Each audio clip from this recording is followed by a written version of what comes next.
Good morning. Welcome to the Oldham County Board of Adjustments and Appeals, February 19th, 2026 meeting. It's 9 o'clock and we're calling a meeting to order. Here in just a minute, we're going to swear in our staff. But before we do that, I'm going to talk through the agenda, the protocol we're going to have for each of the cases we hear today.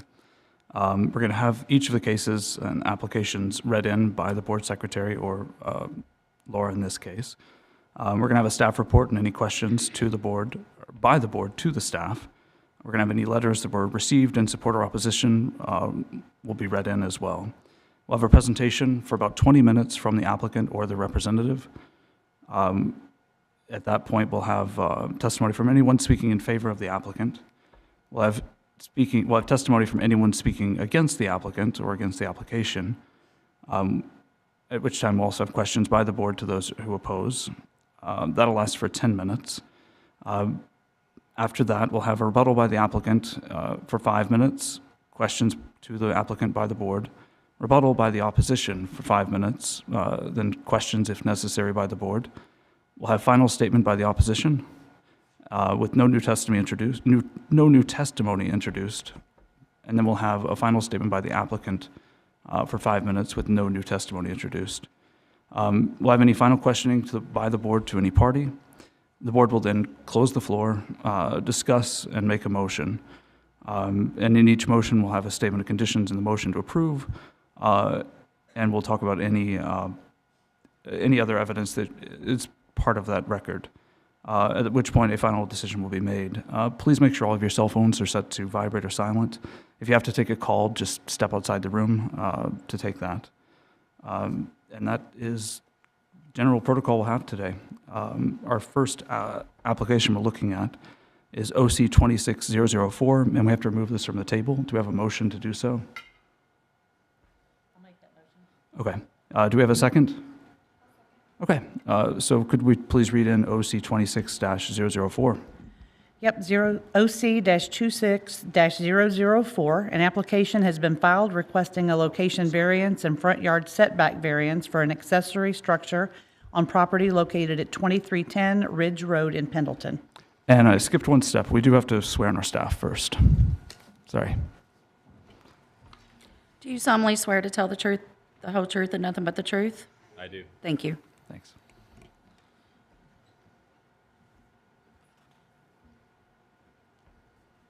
Good morning, Mr. Vice Chairman, members of the board, John Hine, Planner 1, Oldham County Planning and Development Services. We went through this case last week, so I'm just going to do a brief recap for you guys before the applicant is able to speak for themselves. This is the location and setback and front yard setback variance for 2310 Ridge Road in Pendleton. The property is 10.98 acres, its zoning is CO1, and the land use is residential. For our site history, this began with a code enforcement notice that a shed had been placed in front of the house, and after discussion with the property owner, the plan for the shed is that it's going to be used as a home office for her daughter.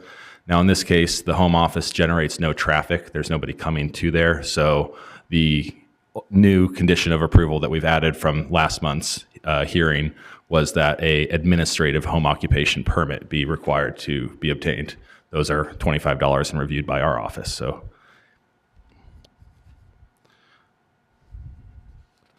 just the photos to recap everyone's memory.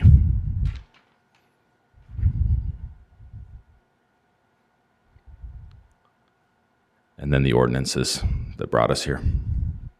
So in summary, the applicant is requesting a location variance to replace an accessory structure between the front property line and the principal structure. The conditions of approval for this will be that the variance shall only apply to the application considered at today's February 19th, 2026 Oldham County Board of Adjustments public hearing. The applicant shall obtain all necessary building permits and inspections from the appropriate agencies, and that the applicant shall obtain an administrative home occupation permit from Oldham County Planning and Development staff.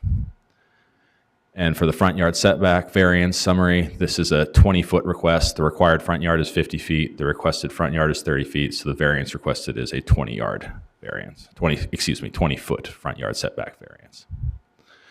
And these are the same conditions from that first one that will only apply to today's plan. The plans presented at today's hearing, the applicant shall obtain all necessary building permits and inspections, and that the applicant shall obtain an administrative home occupation permit from our department.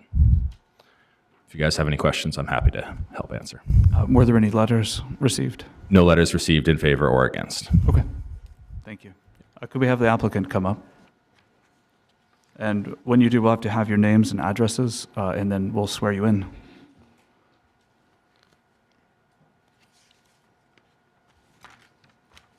Good morning. Short. Sherry Grinnell, 2310 Ridge Road, Pendleton. And Madeline Grinnell at the same address, 2310 Ridge Road. Okay. Raise your right hand. Do you solemnly swear to tell the truth, the whole truth, and nothing but the truth? Yes. Thank you. Could you tell us why you're making the application?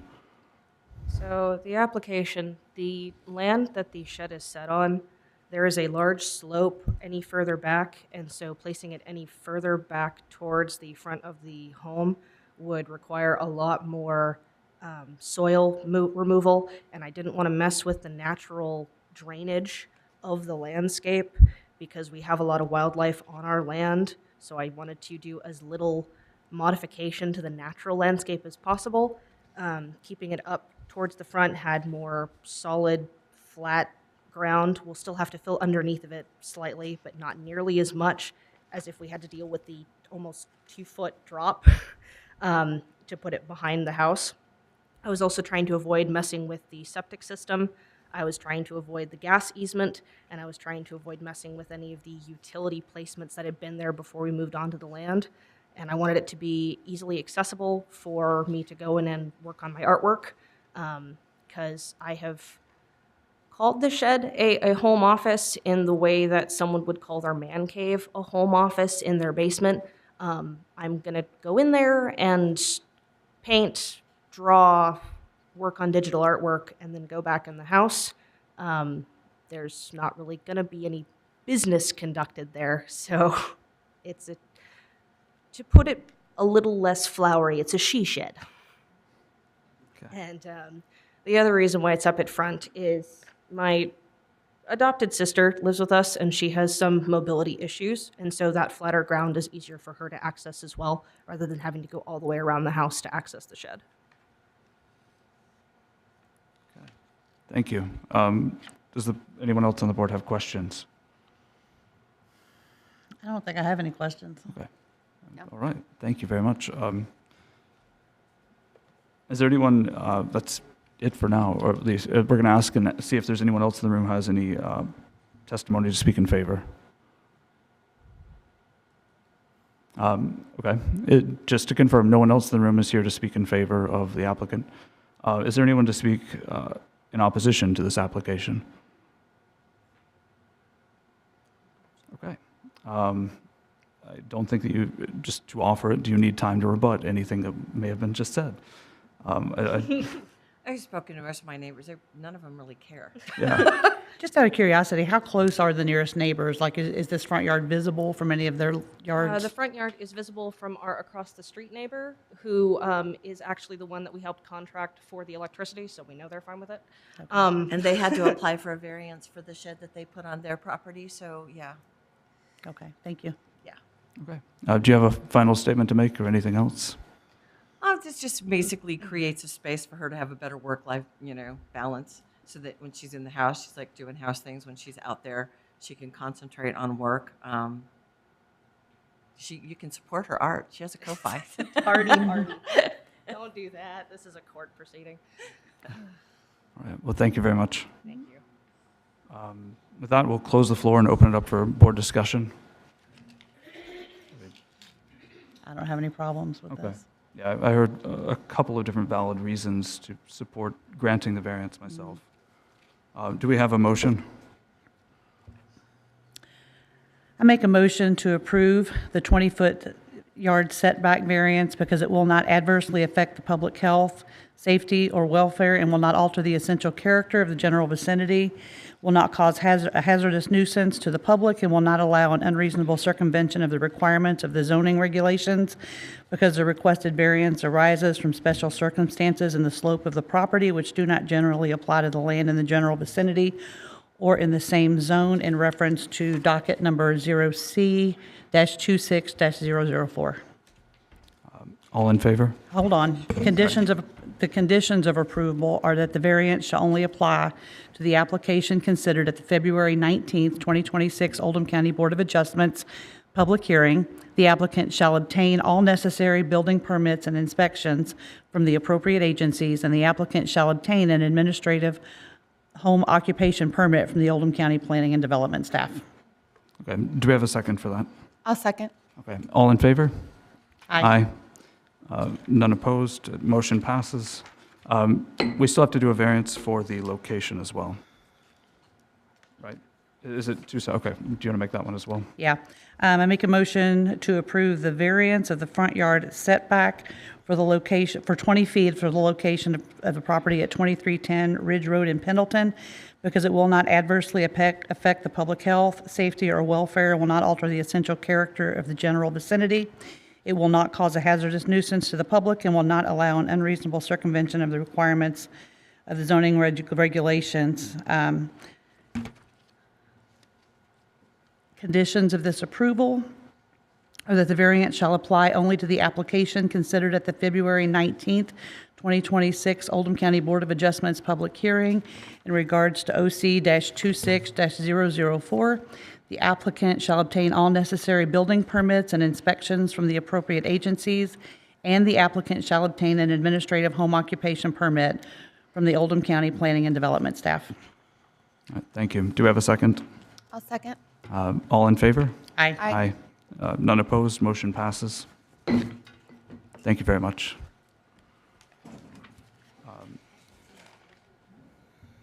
Could we have our next case read in OC 26-006? OC-26-006, an application has been filed requesting a conditional use permit for an agritourism and bed and breakfast usage and update previously issued conditional use permit for the property located at 3810 Old Westport Road in LaGrange. Good morning, Anna Barge, Senior Planner. Well, I guess actually Assistant Director now. I just am habit out of that. Anyway, yes, this is at 3810 Old Westport Road in LaGrange, and they're asking for a conditional use permit for agritourism, bed and breakfast, and update to a previous conditions of approval. So the property is zoned AG1 and CO1. Currently, the land is used agriculturally and as an event space for weddings. The size of the parcel is 466 acres.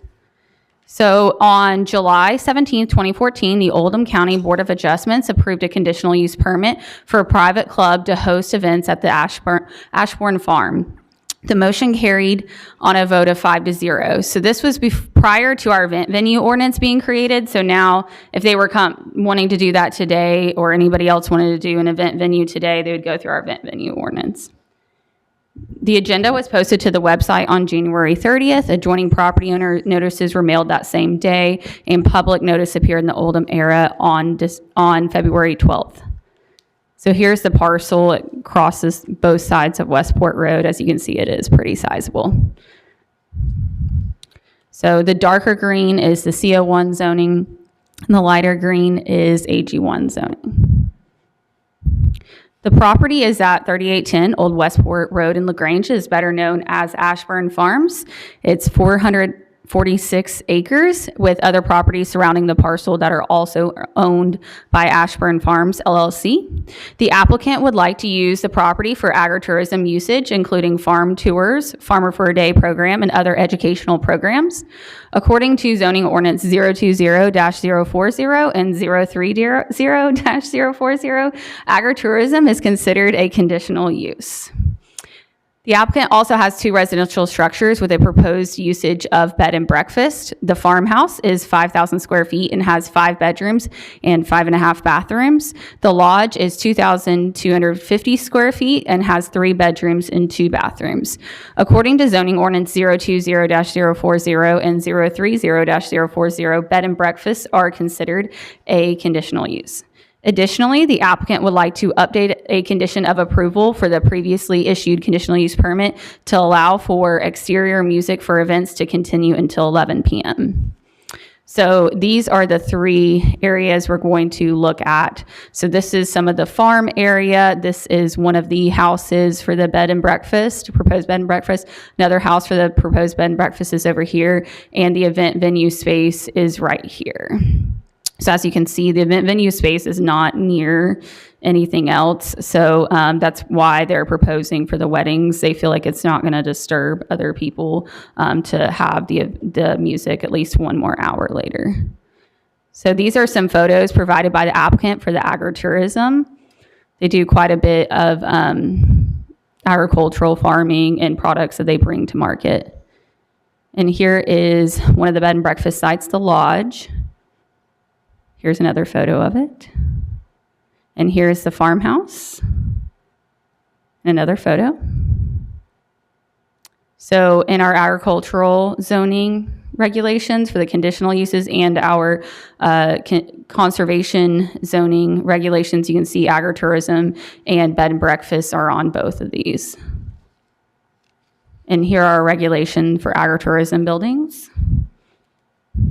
And then our zoning ordinance doesn't actually have a section on bed and breakfast. However, it does have this definition here and parking requirements. The definition for bed and breakfast is a building where for compensation and prearrangement for definite periods, lodging and or morning meals are provided for 10 rooms or less. And then the parking requirements, the minimum is 3/4 of a space for each bedroom with a maximum of 1.5 spaces for each bedroom. And these are the conditions of approval from that case where they got the event venue approved. Item number 2 is the one that they want to update. Exterior amplified music shall be permitted only until 10 p.m. So they want to update that until 11 p.m. So they're asking for 3 different requests. The first one is for agritourism. The potential conditions of approval is the conditional use permit shall only apply to the application considered at the February 19th, 2026 Oldham County Board of Adjustments public hearing. The second one is for the bed and breakfast usage. The conditional use permit shall only apply to the application considered at the February 19th, 2026 Oldham County Board of Adjustments public hearing, and the applicant must follow all state regulations regarding bed and breakfast facilities. And third is that update to the previously issued conditional use permit. And we have that same potential condition for number 1. And then number 2 is the exterior amplified music shall cease by 11 p.m. So, Thank you. Were there any letters? no, we didn't receive any letters in support or opposition. Okay. All right. Thank you. Could we hear from the applicant? Good morning. Good morning, Mr. Chairman, members of the board, Mr. Hudson, Ms. Edgar. My name is Mike Swansburg with the law firm of Swansburg and Smith, 117 West Main Street here in LaGrange. And as I pull up the presentation here, I do have, Mr. Chairman, a number of representatives here from Ashbourne Farms, just in case. And I don't know if we want to go ahead and get them sworn in first thing. And then, of course, if they do talk at all in support of the application, we'll just have them introduce themselves and their name and address at that time, if that's okay with That works with you. perfect, yeah. So I'll just go ahead and have them, well, get sworn in at this point. Raise your right hand. Do you solemnly swear to tell the truth, the whole truth, and nothing but the truth? Thank you. Okay, so again, I've got the honor of representing Ashbourne Farms LLC, who is the applicant in this particular case.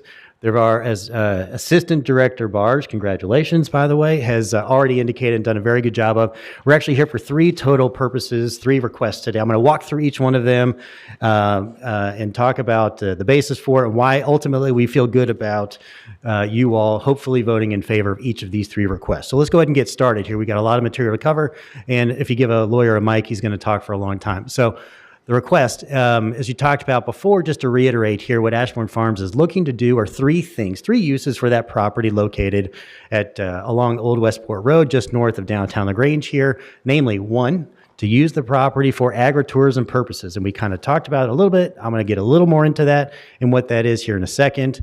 But 2, to use 2 of the houses on the property that have already been pre-identified, and I will identify again, for the purposes of bed and breakfast destinations on the property. And then 3, to allow exterior amplified music. What does that mean? I'll tell you what it means here in a second. To be played at events on the property up to 11 o'clock p.m. That's just essentially an extension or slight modification to a previous approval by this body a number of years ago. Guiding standards. I'm a lawyer, so I always like to give what the guiding standards are. What are your regulations we're looking at? Section 350.040 of the Comprehensive Zoning Ordinance provides that this body shall have authority to, quote, hear and decide applications for conditional use permits to allow the proper integration into the community of uses which are specifically named in the zoning regulations, but which may be suitable only in specific locations in the zone and only if certain conditions are met, right? So that's basically your definition of conditional uses and why we have permitted versus conditional uses and why this body gets to hear those particular types of requests. Just always like to reiterate it for everybody, particularly if you're paying attention at home.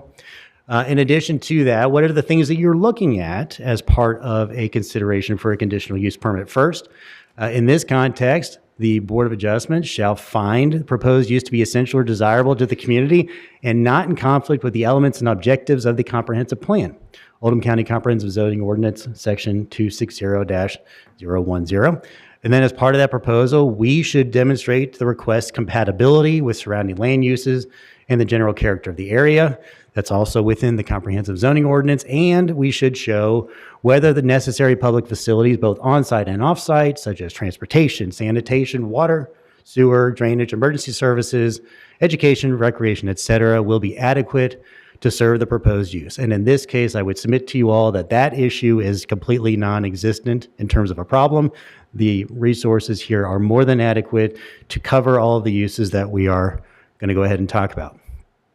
Let's talk about supporting agriculture. I want to get into a little bit of the background, particularly, again, if you're looking at home, about the farm and where are we, why are we here? It's a big property. It's a fixture in this county, but let's talk a little bit about its background and how it get to where we are today.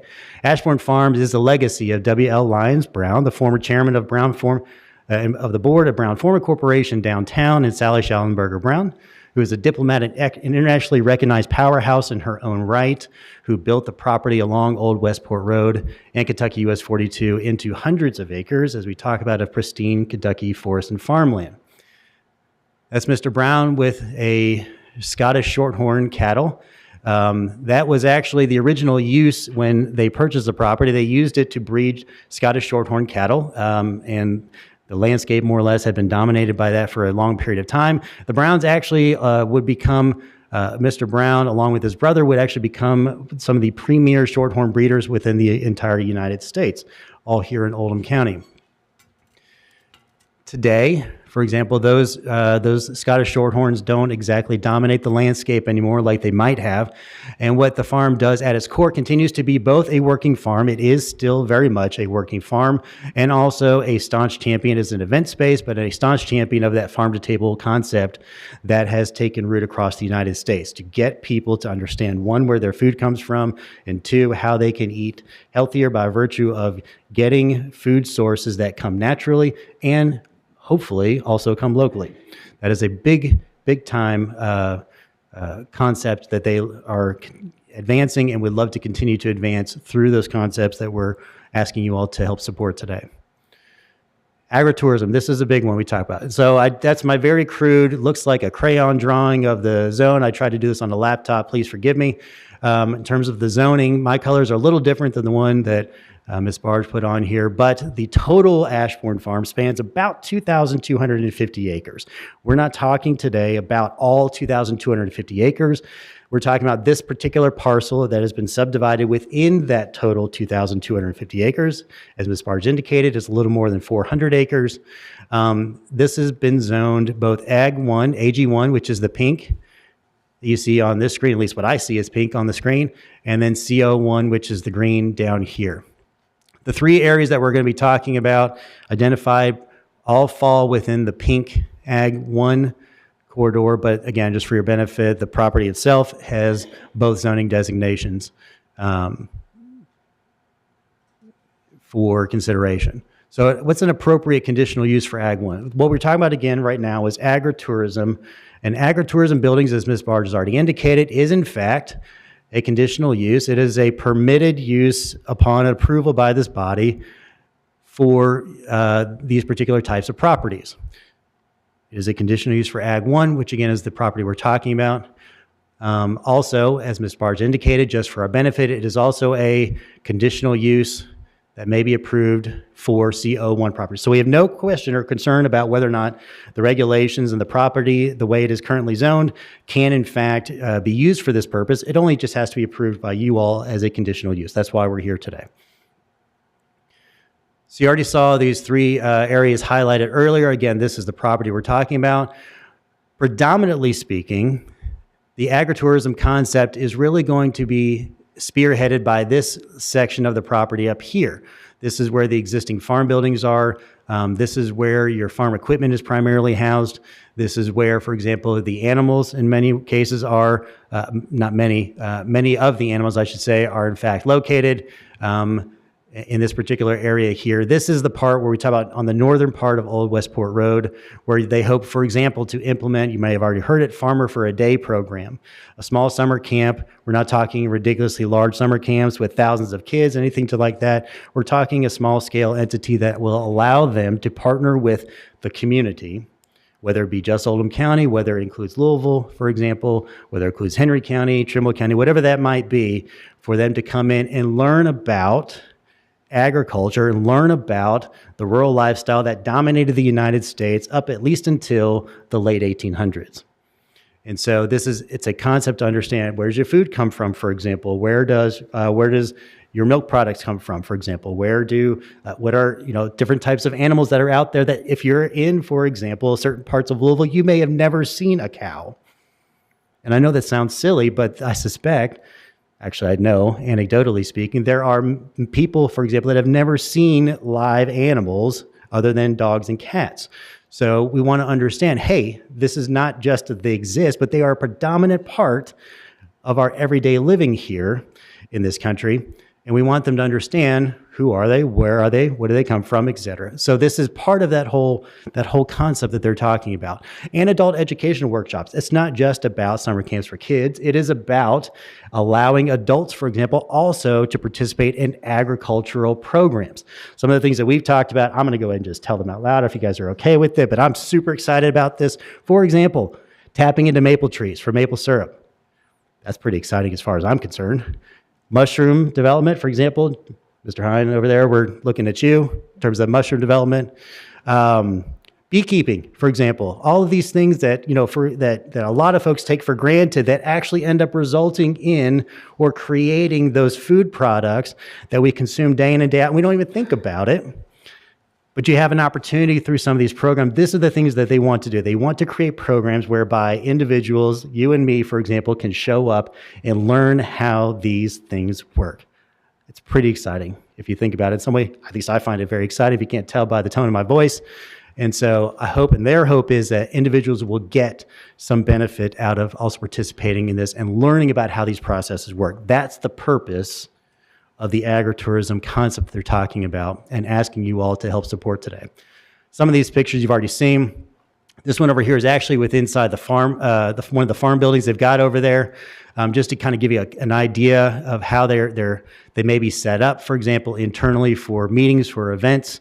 Again, greenhouses, for example. This Ashbourne Farms actually is it is a component part of Ashbourne Farms is also the Haymarket venue down on River Road that many of you all may have seen or actually been to, either driven by on 71 or actually been able to visit, to actually partake in or to buy from in some way.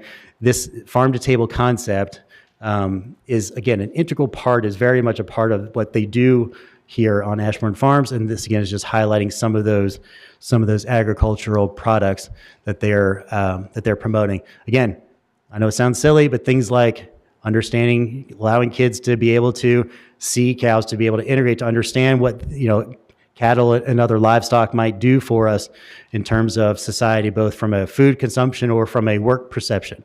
It's just, again, part of the program they're talking about. And again, just getting people to be out, away from a screen, away from a television, away from a seat, and getting out into getting out into the open, getting out into nature, and understanding that there's this amazing world out there outside of the confines that we all generally keep ourselves in and day out. That is the concept that they're asking you all to help support as part of a conditional use today. Oldham County Comprehensive Plan. I got the new one up there. So we got a new comprehensive plan here in Oldham County. A lot of work has gone into this particular plan, but let me talk about how these particular requests meet or comport with that new comprehensive plan. So in addition to the points that I've already talked about, ladies and gentlemen, we believe that this particular request comports with land use objective LU-1-3 sub 2, which encourages the support of agricultural businesses and tourism to create jobs, revenue, and to preserve agricultural land within Oldham County. I've talked already a lot about this, but the idea behind the agritourism concept, in addition to just advancing agriculture, is it's a means by which Ashbourne Farms can also partner with local school districts, including the Oldham County Public School District, to promote agricultural awareness, conservation, and healthy eating, to allow school children, for example, from Oldham County or potentially elsewhere, to be able to come out to the facility and to be able to see how these processes work day in and day out. That is what they are talking about. That's part of why it comports with the Oldham County Comprehensive Plan. Additionally speaking, it also meets Community Facilities Goals CF-3-1, which encourages commercial developments and businesses to create partnerships with our community to create and enhance educational opportunities through direct involvement with local schools or through scholarship and investment programs in the youth and young adults of Oldham County. Again, we're talking about partnering with the local school district for the concepts I've already talked about. We also believe that this meets this particular component part of the comprehensive plan. That's the agritourism component. So that's the first request that we've got for, and why I believe ultimately that there's a good basis for you all to approve that. I want to talk next about the bed and breakfast. Again, just like agritourism buildings, bed and breakfast are both conditional uses, which are listed and identified under both the Ag 1 and CO 1 ordinances. What we're talking about here, so instead of the agritourism component, now we're talking, as Ms. Barge already indicated, there are two locations here where there are two houses that are going to be specifically identified for use as bed and breakfast. So what's a bed and breakfast, you might ask? A bed and breakfast is defined in the ordinance as a building where, for compensation and prearrangement for definite periods, lodging and or morning meals are provided for 10 rooms or less. That's a definition within Division 420 of the Comprehensive Zoning Ordinance. Importantly, for anyone who is wondering, bed and breakfast concept shall not be considered a short-term rental property. It is not the same thing as an Airbnb. And that's expressly defined under Section 250.050A of the zoning ordinance. So we're not asking for a short-term rental permit.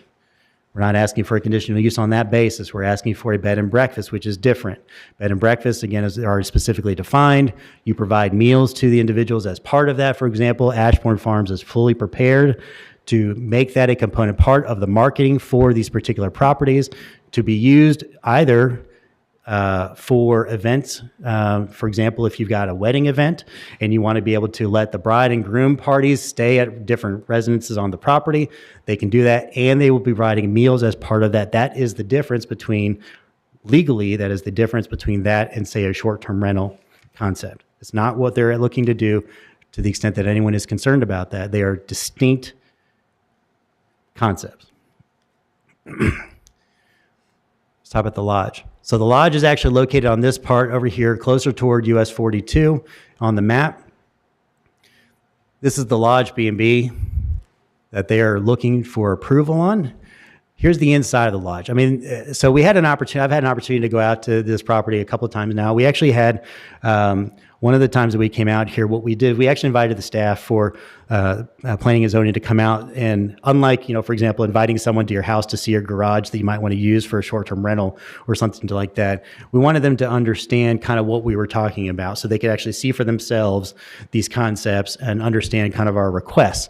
But these, just going out there, these properties are absolutely magnificent properties, just absolutely fantastic properties that they've got out. They've done a wonderful job of rehabbing these buildings and making them spaces where you want to go. And if you go out there, you want to go back out there. That's the thing that I have found in my experience with this. But these are the bedroom, at least two of the bedrooms that we're talking about at the lodge.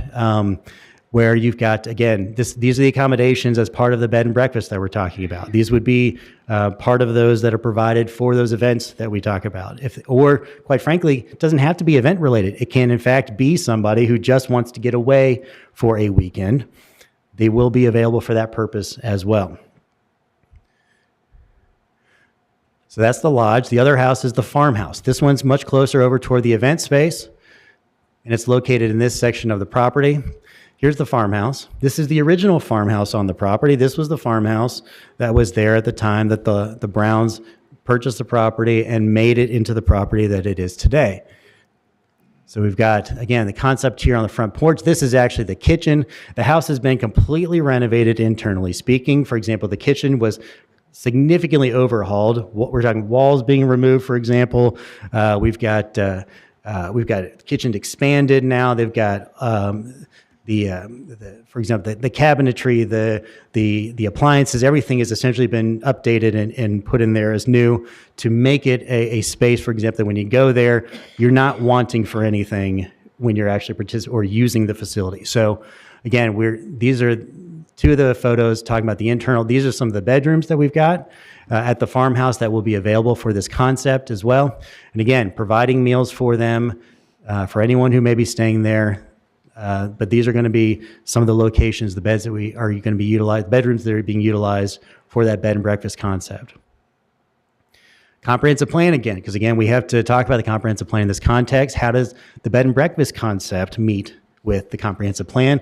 At least in our opinion, tourism objective TO-2-2 sub 2, encouraging day trippers to extend their stay with overnight lodging by promoting curated countrywide themed itineraries, outdoor events, lush green spaces such as trails, parks, and farm tours. So what the proposed conditional use for the bed and breakfast does here is exactly what that tourism objective states. It's inviting individuals or encouraging visitors to stay in Oldham County overnight through the promotion of an area with lush green space, true farm surrounding, out in the country to where you can get away, decompress, unwind, disconnect, whatever it is you're going to do at the end of the day. And quite frankly, it's right here in our backyard. That's the best part about it for us. It's right here in our backyard. Last, I want to talk about the minor extension of the exterior amplified music. Okay, so you've already heard in 2014, this body voted unanimously to allow the applicant to play exterior amplified music. What does that mean? Well, it just means music played outside and amplified with speakers up to 10 o'clock p.m. So exterior amplified music, right? So if you've got a wedding, for example, where you've got a reception that might be outside, if you got speakers for that music, people are dancing, having a great time. At 10 o'clock, as of right now, that's the cutoff period by when that music can be played. Doesn't necessarily mean that the event is done. It just means the music has to stop at that point. What has been found since that time, however, is that the market has essentially dictated or has essentially raised the issue to them of, well, what if we go one more hour, right? So 10 o'clock comes around, music stops, party's over, everyone leaves. What they have found is that a lot of their customers, a lot of the clients that they have are wanting at least an extension if possible for this purpose, but they can't do it right now because they're prohibited from having music until 10 o'clock. So what they're asking is the flexibility to have up to 11 o'clock. What I would submit to you all is that Ashbourne Farms is extremely mindful of the fact that, one, having an extra hour is going to impact their employees, for example, those individuals who are having to work and then clean up after an event is over. And so they're also, the issue for them is not whether or not they're going to have every event go to 11. They just want to have the flexibility to do it if that is requested. But they're also mindful of, for themselves, as much as anybody else, having a hard cutoff because they don't want their own employees being there at 3, 4 o'clock in the morning to clean up for something and then themselves having to go home after that. So again, they're mindful of this component, but they're asking at least to have that flexibility of one more hour. To the extent that there's some concern about noise, for example, you talk about amplified exterior noise. One of the things I did want to highlight for everybody, or traffic for events, for example, Ashbourne Farms sits on a piece of land here that borders U.S. Highway 42, Old Westport Road. Kentucky 53 starts here and goes down this way, basically. The nearest home, by my estimate, the nearest residence is about 2,000 feet away from the show barn. I think there was a question before about how close are you to your neighbors, for example. So this is the area we've got here is the show barn. By my estimate, it's about 2,000 feet. So you're talking between a quarter and half a mile between the event space here and what I estimate be the closest residence to that particular location. Also, when we talk about traffic, for example, so the entrance and exit to Ashbourne Farms is actually along this part here. You come out to, and this is actually Ashbourne Farms' property, and it's all rural leading out here. So, for example, they're not going to be bothering anyone. Once you get out to Highway 42, your situation changes. You've got a U.S. highway. Now you've got more space to run in, different speed limits, et cetera. So at this point, what we believe is that the excess traffic problem that might be created for that additional hour is likely attenuated because you have the ability after events to actually exit and not go anywhere. You can actually not go in this direction, but in fact, go out this way where you're not bothering any other residents getting out to US 42. You will have individuals who will go down this way, to be sure, but the idea is that you can also, in fact, direct traffic out back onto US 42 in that direction. So we believe that, that the traffic concern has also been attenuated by virtue of just the space that they cover. Real quick, I think we've hit the 20-minute mark. Procedurally, I think we need to make a motion just to say, to give you 5 more minutes potentially. I'll make a motion to get 5 more minutes for this presentation. If anyone speaking in opposition also needs 5 more minutes, they will be granted that as well. Do we have a second? I'll second. Okay. All in favor? Aye. Aye. Okay. Thank you. Sorry about please that. I didn't proceed. realize we had. Looking at I've 4 been minutes watching left. it That's mine. behind you. Oh, fair enough. All right. So for my purposes, I'm actually almost done here. So we got a summary basically for everybody's benefit. In some, again, we're actually asking you all again, three uses for this property located along Old Westport Road. Again, 1, for purposes of agritourism that we talked about before. 2, the 2 houses on the property to be used as bed and breakfast destinations. And then 3, to allow exterior amplified music to be played on the property up to 11 o'clock p.m. And in support of that, we submit that the proposed uses are essential to, or desirable to the community. They're not in conflict with the elements and objectives of the comprehensive plan, specifically those that I've already identified for you, and are compatible with surrounding land uses and the general character of the area. This is already a rural agricultural used area. We believe that these uses are in fact consistent with that, and they are fully supported by the resources that are available to the applicant. There is no concern about whether or not any of those areas that I talked about before may in fact be covered by the applicant in this case. With that, Mr. Chairman, and members of the board, I am done with my presentation. Thank you for your indulgence. I appreciate that, but obviously we are available to ask and answer any questions that you all may have. Thank you. Can you tell me how much parking is available on site? Which site is that? Well, I guess for the agritourism, the first request. Do you know how much parking you're going to end up having up at the farm buildings potentially? Right now, just to not to cut you off, but right now there's no it's not a paved parking lot up there. It's a gravel lot, of course. So ostensibly, it's a fluid concept at the moment here, but here, why don't you come up and... Could you? Sorry. Okay. Annie Cabetto. My address is 3112 Box Hill Lane, Louisville, Kentucky, 40222.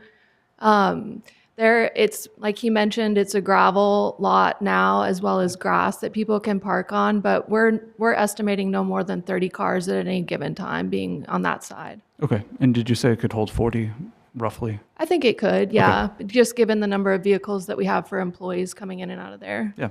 Thank you. Were there other questions? Okay. All right. Thank you. So now we'll take time for any testimony of those speaking in favor of the applicant from the audience. Is there anyone here? All right. Is there any? Please come up.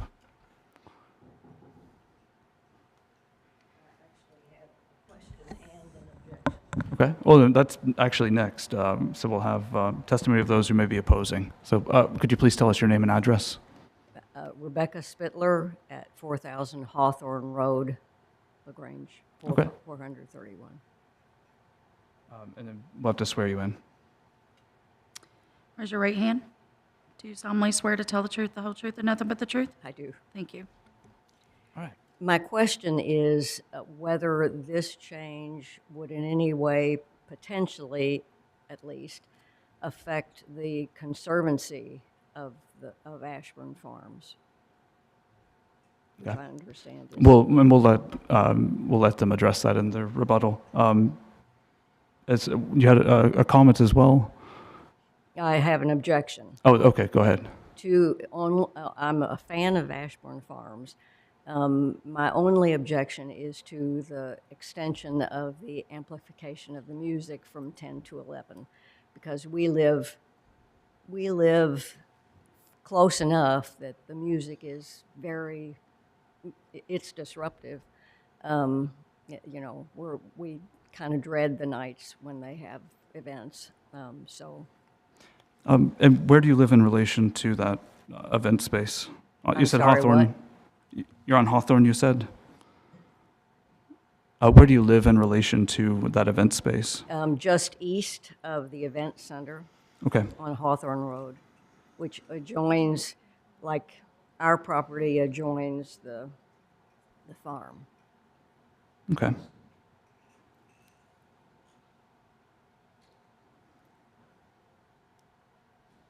Thank you. Okay. Were there any questions? Not for her, no. Okay. All right. I guess next we'll hear a rebuttal from the applicant. Thank you, Mr. Chairman. The only rebuttal, it's not really a rebuttal per se. The answer to that question for the Conservancy is no. It won't impact the Conservancy at all. It doesn't impact that in any way, shape, or form. So I just want to make sure that that is noted. In terms of the sound issue, just the one thing I wanted to point out for the record. So question we did have in terms of the amplified music that was asked before, and I'll just go ahead and state for the record. So Ashbourne Farms, to the best of our knowledge, has actually ever received one request or complaint about noise about music. And in fact, it wasn't related to an event. It was related to the fact that an employee who lived on the eastern side of the property was having a karaoke party. And that was actually excessive noise. So it actually wasn't the event property itself that was created, to the best of our knowledge. We've not otherwise ever received a complaint from anybody about noise being excessive. So again, we're coming from a position of, to the best of our knowledge at this point, we've never received any concerns about noise. I understand that somebody may have a concern about that. That's not ever been expressed for them to address in any way, other than, again, that one instance where it was an employee that had nothing to do with an event who was having a personal party, and that was addressed, my understanding, in its own context. So I just want to make sure we're noted for the record that we're mindful of the time frame. Right now it's 10 o'clock. We're asking for the flexibility for the 1 hour. We're not aware of any complaints that have ever been made about it. Certainly, to the extent that there are complaints made about it, I feel comfortable saying that Ashbourne Farms will be more than happy to work with the neighbors to address those situations and figure out a way that actually works for them on that front. All right. All right. So any questions about that? I have some questions. Okay. So there's talk about the student groups that come to visit. Do you know, like currently, how many student groups do you have annually come visit the farm?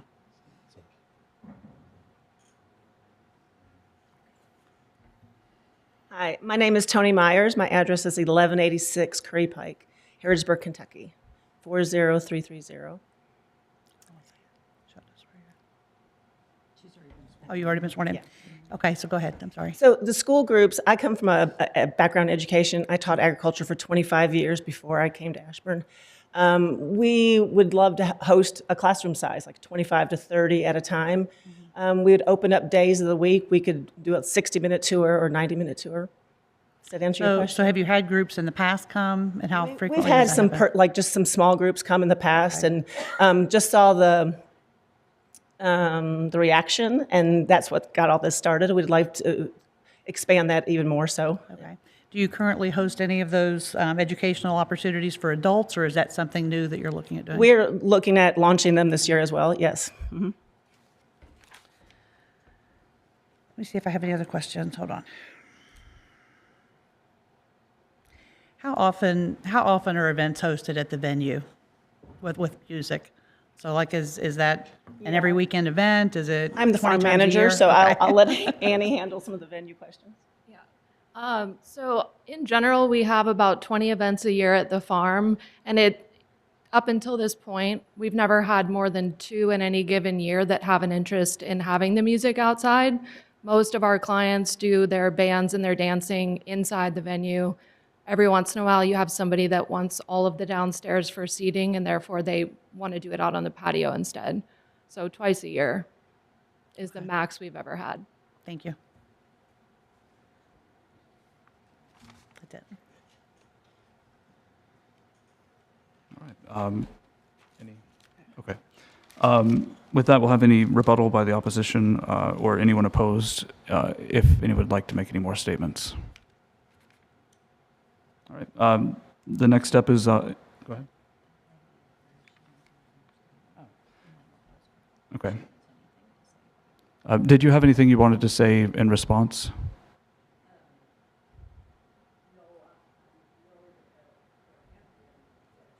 Come up here to the mic. We can't hear you, I'm sorry. Come on up.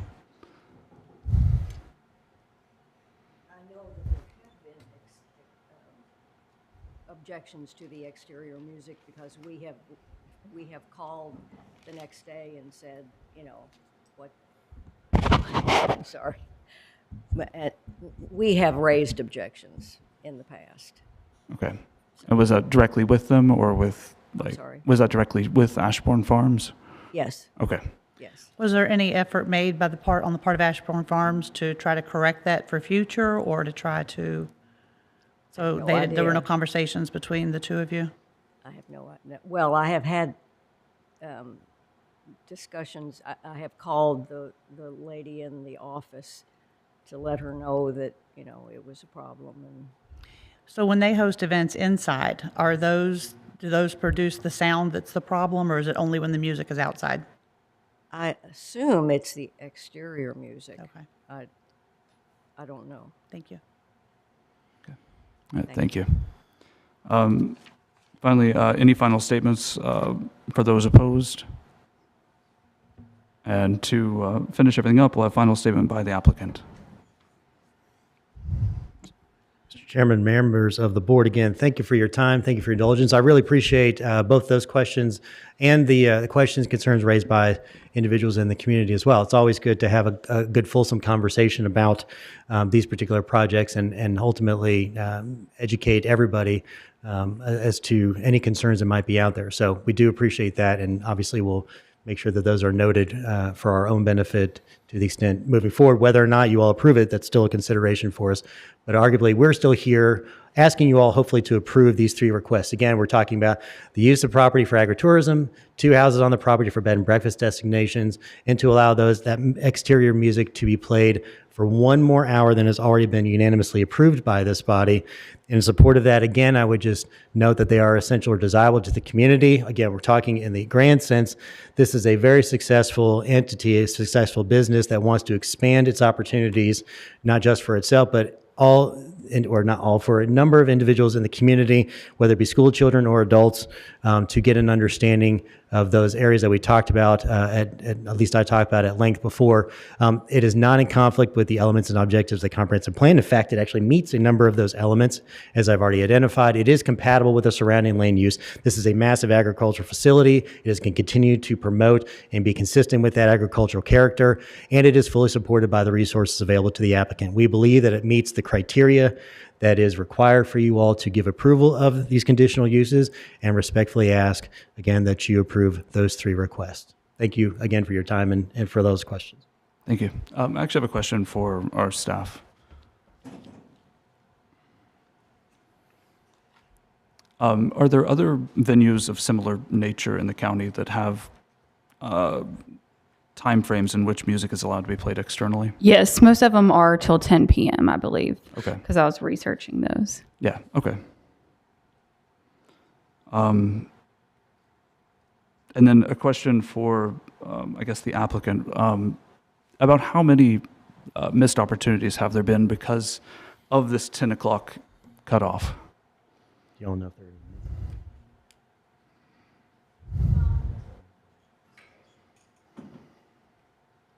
Until this point, we've usually been able to, I think we've been able to apply for just like a one-off. I don't know the exact details of who we applied through to enable us to get an extension for an hour for like just a singular event. But I know we've done that once or twice. And I would say there's probably been 3 events that we truly lost that wanted to do something beyond the scope of our time range that both had to do with the outdoor amplified music, but also wanting to extend past midnight, which is also our cutoff for to have guests on property. Okay, thank you. I have another question. So this request is for exterior amplified music. Do you have interior, is it also a 10 o'clock cutoff? No, that's at 12 p.m. Or sorry, 12 a.m. a.m.? Yes. Okay. Thank you. Were there other questions? Okay, I guess we'll close the floor and open this for board discussion.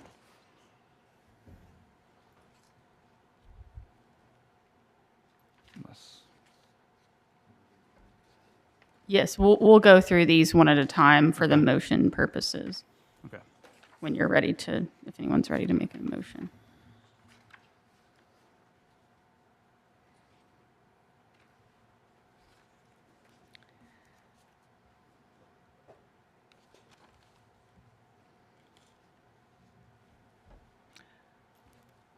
So I'll tell you my thoughts. Yeah, go for it. I'm okay with the agritourism and the bed and breakfast, farmhouse lodge. Yeah. I have concerns about the conditional use permit for extending the music till 11 p.m. Because I'm sure that this lady is not the only resident who lives on Hawthorne who can hear that. Sure, but as far as evident, what we've seen today, there is just one person in opposition. Other people on Hawthorne did have the opportunity to voice their opinion or send a letter or something. But, there is at least one person who is opposed, for sure. And you, just to remind us, you said that the standard is that they're generally exterior music until 11 on... We can talk. It's until 12 o'clock for the indoor music. Oh, okay. They can play the indoor music until 12. Right, but I thought the staff had said that they'd been researching what for the other standard venues? was for other properties, and that For it exterior generally, music. right, that it was until 11 in most other places. 10 No? p.m. 10 It o'clock. was until 10 p.m. Yeah.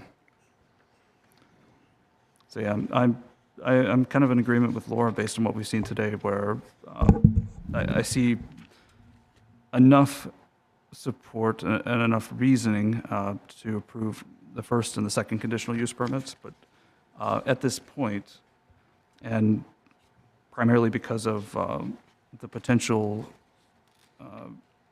for not integrating well into the community, I think there may be issues with the third.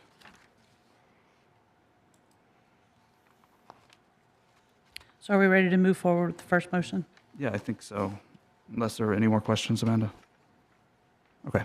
Yeah. Would you like to make a motion? Yeah. I make a motion to approve the conditional use for the permit for the agritourism and bed and breakfast usage on docket OC-26-006 for property located at 3810 Old Westport Road, LaGrange, Ashbourne, which is known as Ashbourne Farms, because the proposed usage is essential or desirable to the community and not in conflict with the elements, objectives, and policies of the comprehensive plan based on the following factor. The community or neighborhood has a need for the proposed use, and there are potential benefits to the community and neighborhood. The conditions of the approval are that the conditional use permit shall only apply to the application considered at the February 19th, 2026 Oldham County Board of Adjustments public hearing. Okay. I just want to clarify, you said both the agritourism and bed and breakfast one, they do have different conditions of approval. So I don't know if you want to do the agritourism first Okay, we'll and do then agritourism the Just do one. bed and breakfast. Thank you.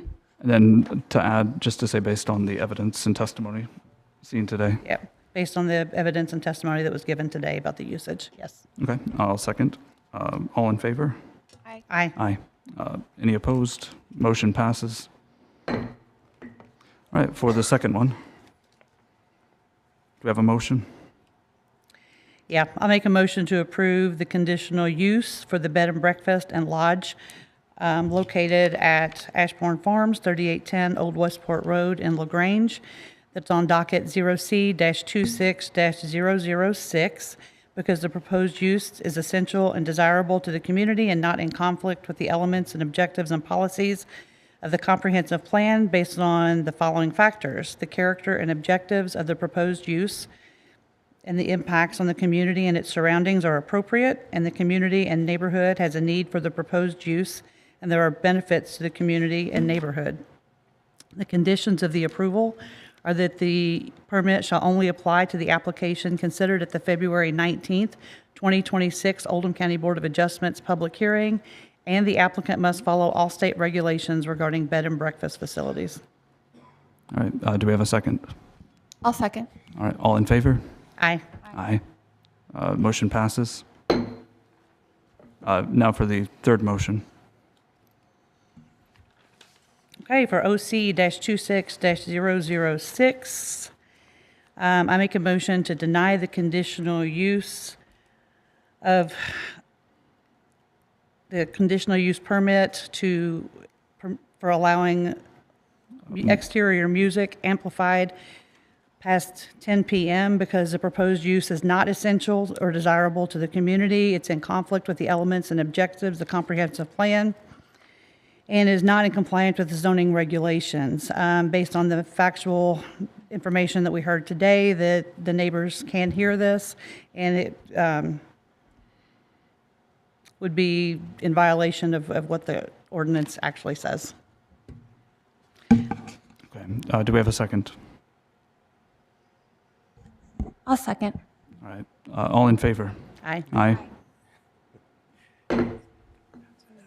I was just going to ask Mr. Chairman if it was possible to clarify the factual basis for which provisions of the comprehensive plan it violates and which ordinance it also violates.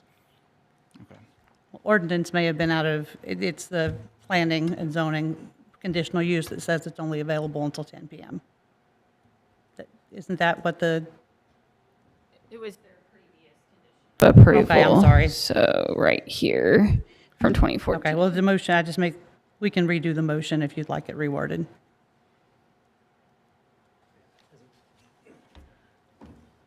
I apologize, Mr. Chairman. I was just saying for the record purposes, there needs to be a factual basis for either approval or a denial of a motion.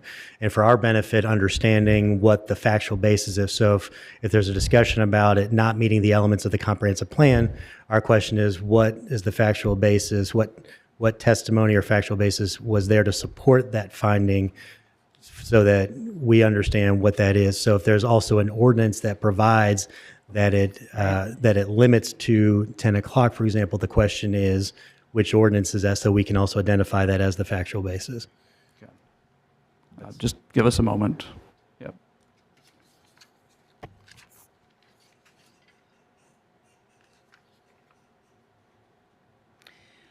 So I would say that the character and objectives of the proposed use and the impacts on the community and its surroundings are just not appropriate because it's not in line with the character of the residential area. And during the motion, you also mentioned the complaints from neighbors. I can't hear you. You also mentioned complaints from neighboring Right. homes. So. Okay. Is there anything we need to do to modify the motion that was made, or? Well, I think the reason why Mr. Swansburg has made that request is that the grounds that are available to deny such an application include like multiple things. And the motion, as it was presented, included all of the available Gotcha. grounds. It may be a little bit cleaner to move to vacate those findings and go back and entertain a new motion that is more narrowly focused on the evidence that was presented here, rather than try to fit the evidence into all of the categories. Okay. Okay. Then I'd like to make a motion to vacate the last motion to deny the modification of. I'll second that. Okay. All in favor? Aye. Aye. Aye. I'm sorry. Okay.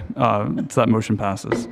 We'd now like to have a motion for the third All right, conditional I'm going use. to try again. I'm going to make a motion to deny the conditional use to, hang on, I gotta find my words. I'm going to make a motion to deny this conditional use because the proposed use is not essential or desirable to the community. Based on the testimony given today, the character and objectives of the proposed use and potential impacts on the community and its surroundings are not appropriate. And I would just say OC-26. I'm right, for OC-26-006. Okay. Do we have a second? I'll second. Then should we, before we vote, should we say, does that meet the standard that we need? It seems a little more narrow than the previous motion. I think it's an improvement. I think it's sufficient. I mean, Mike, do you want something a little cleaner than that, or?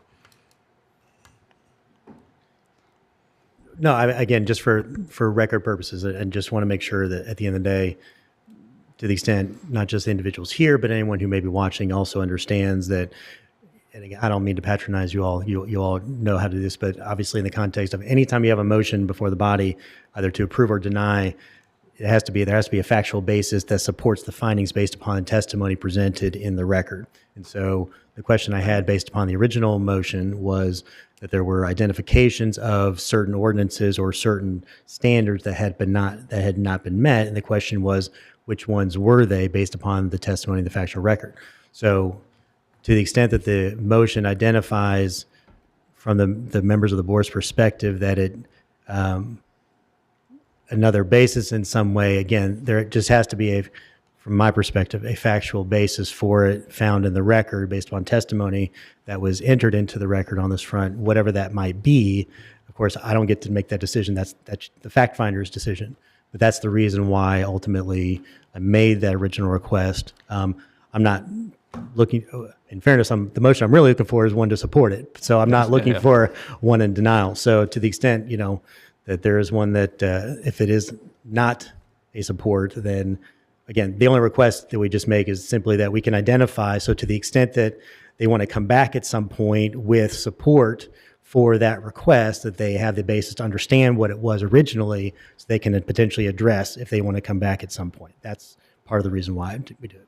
Well, I appreciate you making the clarification and helping us out because this is a great training opportunity for all of us up here as well. Thank you. All right. And with the second on that, all in favor? Aye. Motion passes. Thank you all. Could we have our next case read in?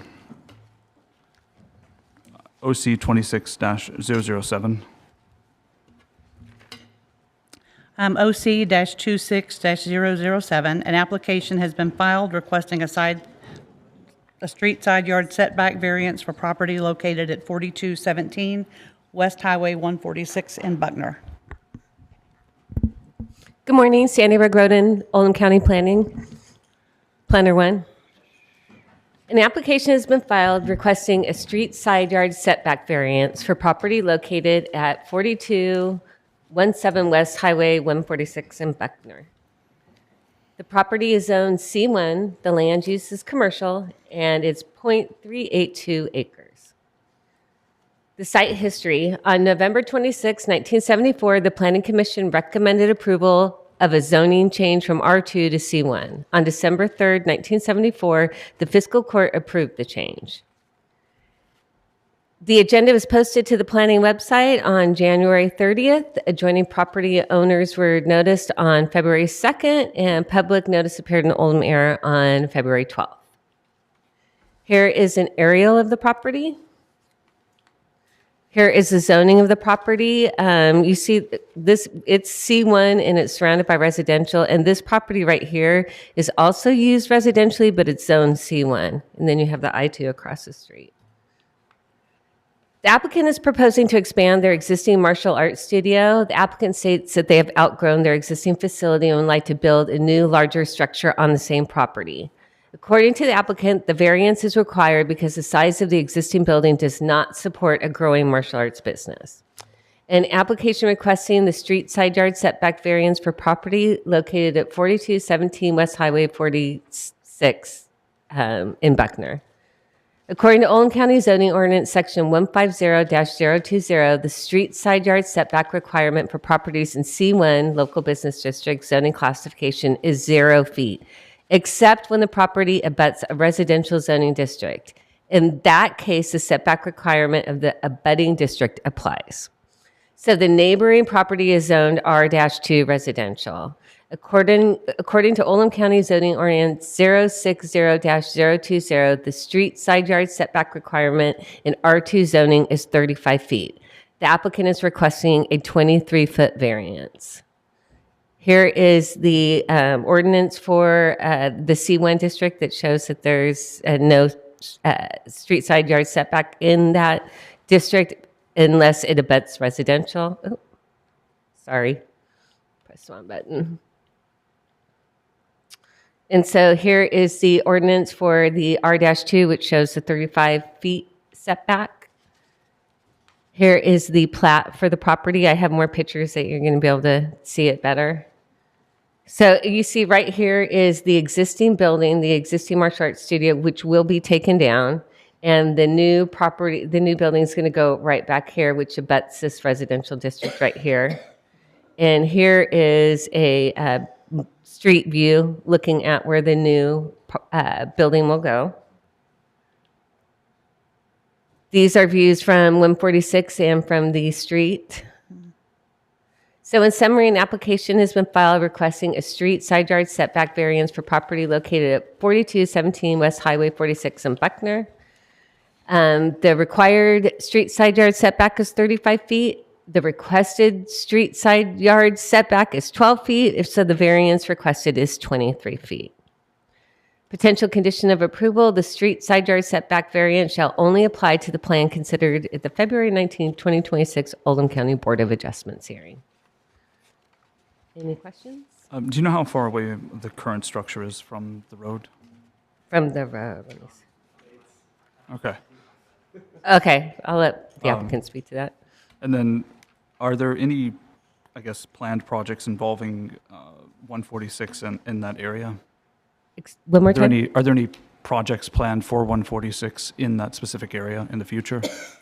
Not that I'm aware of. Okay. All right.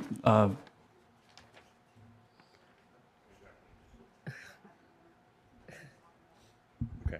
Ryan Fisher, Director. So as far as any other projects in that general area, no. The state is in the process right now of beginning a study for the entire 146 corridor that'll run all the way from 329 all the way to 393. And so there'll be a public meeting for that coming up early March, I believe it is, maybe March 12th, something. I don't have the date off the top of my head, but at the YMCA in Buckner to kind of study that entire corridor. A lot of the talk around that has been in that school area. If you ever drive there during school time and anybody's trying to turn left to get into Buckner Elementary or Oldham County Middle School, one car turning left everybody's kind of stacked up there between those ranges of when drop-off occurs and pickup. So there's been a lot of talk about possibly widening that. So the martial arts studio does sit fairly close to the road. I know they're going to speak to that. I just drive that way all the time, so I know where it sits. So that is something I just wanted to allude to possibly down the road. But as we know with a lot of projects, it may be after we're all long gone. I don't know. Thank you. Could we hear from the applicant or their legal? Mr. Chairman, members of the board, good morning again. Mike Swansburg, Swansburg and Smith, 117 West Main Street here in LaGrange. I don't know what Mr. Fisher is saying in terms of all being gone. I'm not sure if that is a good thing or a bad thing for us, but I'm hoping I'll at least be around for a while. So I do have the honor and pleasure of representing Bergen Investments, LLC. They're the applicant in this particular case. We're talking about the Martial Arts Academy expansion. I will get into that question about where it is in relation to Kentucky 146 in particular, and I'll highlight it for you on the programs we get into it. So we're here basically for a single request, and this request, as you all have already heard, is a 23-foot variance. It seems like a 23 feet sounds like a very lot in the grand sense. I'm going to illustrate for you what it actually means on paper in a second here. But what we're asking for is a 23-foot variance of the street side yard setback, right? Say that 5 times fast, for properties zoned R2, as applied in this case to a property zoned C1. And I'll explain the distinction here in a second. Pursuant to 2 sections of the Oldham County Comprehensive Zoning Ordinance to expand the Oldham County Martial Arts Academy located along Kentucky Highway 146 near the Oldham County Middle School. Okay, so here is the proposal. You're going to see this as part of my presentation a couple more times. I'll go into it, but this in fact would be the proposed building. You see here on the map, this is where the existing building is. Just go ahead and knock out that question. So Kentucky 146 is down here. The hard line at this point, there's going to be a right-of-way for Kentucky 146, and maybe better on another picture, but there's a hard right-of-way for Kentucky 146. My understanding is that as of right now, that porch may in fact actually go into that right-of-way. The property itself, where's my cursor? The property itself, right, so there's a 60-foot right-of-way for Kentucky 146 to the Kentucky Transportation Cabinet owns, right? 30 feet from the center to one side or to the other for a total of 60 feet. Here is that line. The property literally sits at the corner right there. The porch, in fact, goes into the right-of-way. So this is the existing structure, and I'll illustrate it here more with a picture in a discussion here in a second. But just for your benefit, that's where it currently sits on Kentucky 146, right on the roadway.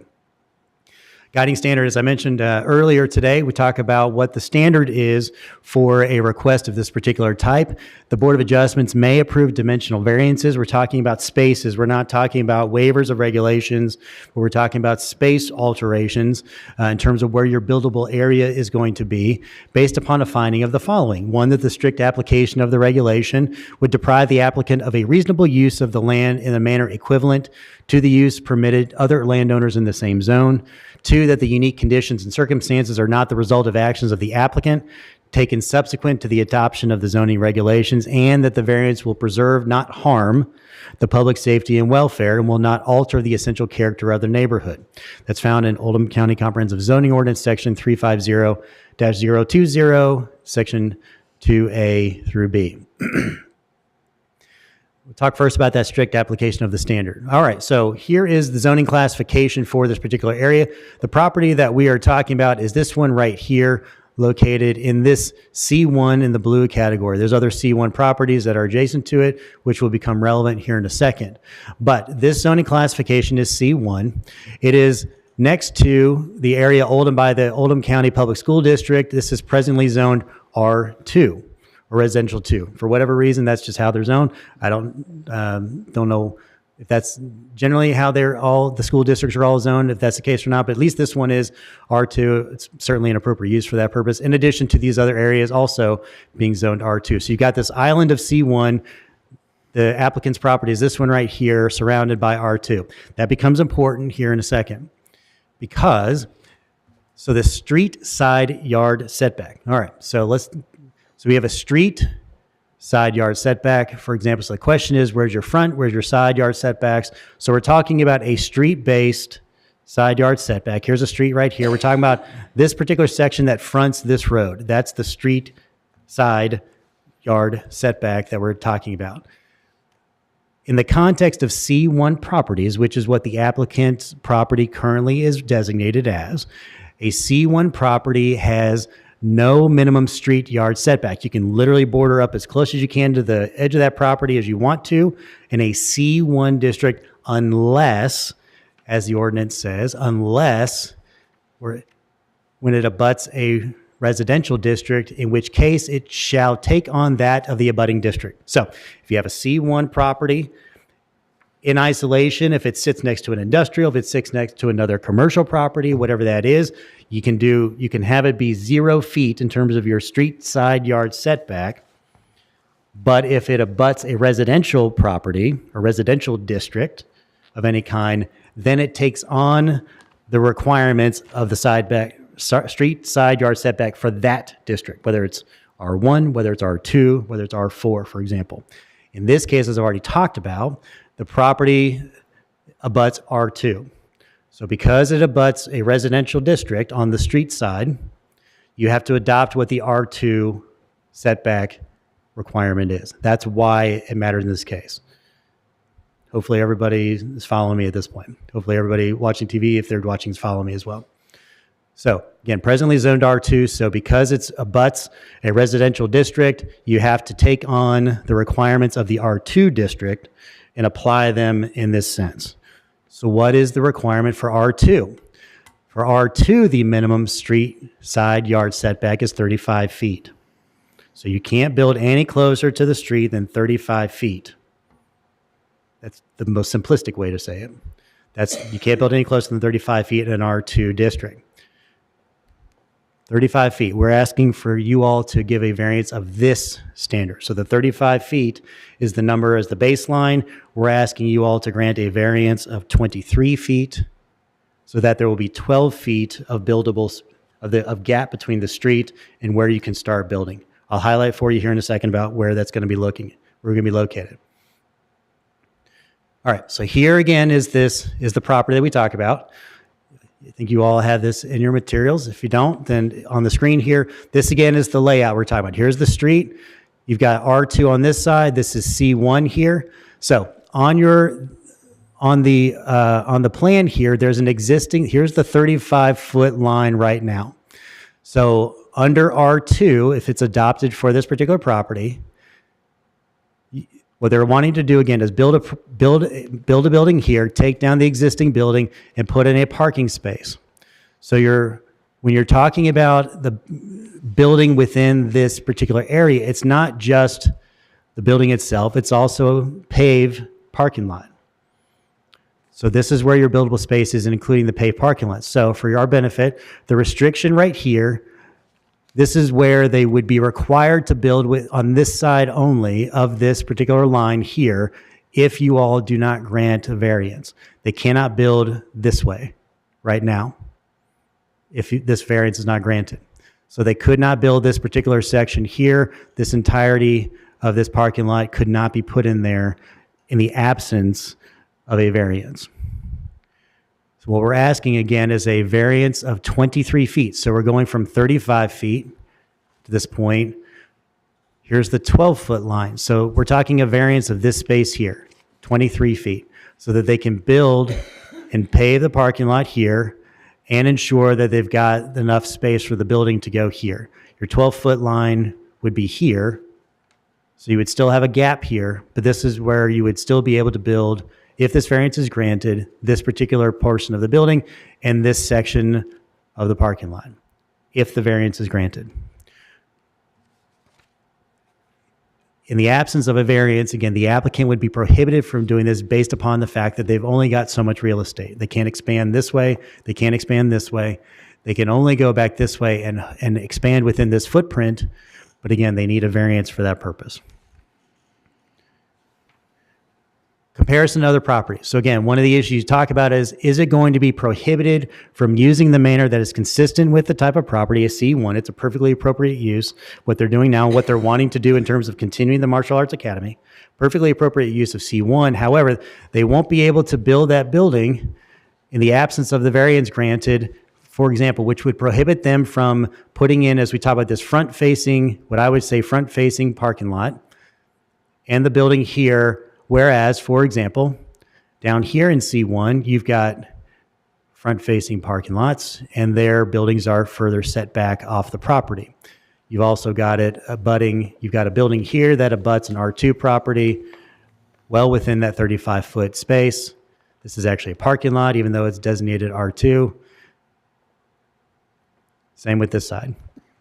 So again, you would be depriving, if the body doesn't approve this, you would be depriving the applicant of the ability to develop the property in a manner that is equivalent to nearby developments in the same zoning classification. And one of the areas I identify would, for example, be the road frontage parking lots. You would not be allowed, they could not do it if you, given other requirements, parking spaces, et cetera, and the space that it would require to actually expand, they couldn't do it consistent with a manner that's already being applied from our position in adjacent lots under the same zoning classification. Expansion of the existing business. So we talk about a conditions, for example, why are they wanting to do this in the first place? It's not just about wanting to change the rules, for example. It's because at the end of the day, they've got a business that is thriving. They've got a business that is expanding. There's additional interest, and they're only able to do it right now within a building that is 1,595 square feet. It's this little building right here, right on the edge of Kentucky 146. Right now, this is where the business is located. This is where their classes are being held right now. You've got kids running in circles in terms of doing laps within a 1,500 square foot structure. There's a single bathroom, is my understanding, within the building as well. So right now, you've got a pretty cramped space for this particular business. What they want to do, because they've got the interest from the public, is they want to expand the building to a 2,370 square foot building. So you're going to add about 800 square feet of property, in addition to, by my count, 17 space paved parking lot, including handicap spots facing Kentucky 146. So you're going to move the building back here. You're going to be able to expand it under this particular proposal, and then put a parking lot in the front here with identified parking lots for individuals consistent with the various parking regulations that we have here in Oldham County. So we're creating a new and improved footprint in this area, getting away from an existing structure that, as I'll talk about in a second, is just too close to Kentucky 146. Right now, it's just too close. You've got classes full of kids that's right on, and in fact, in some part within the right-of-way of Kentucky 146.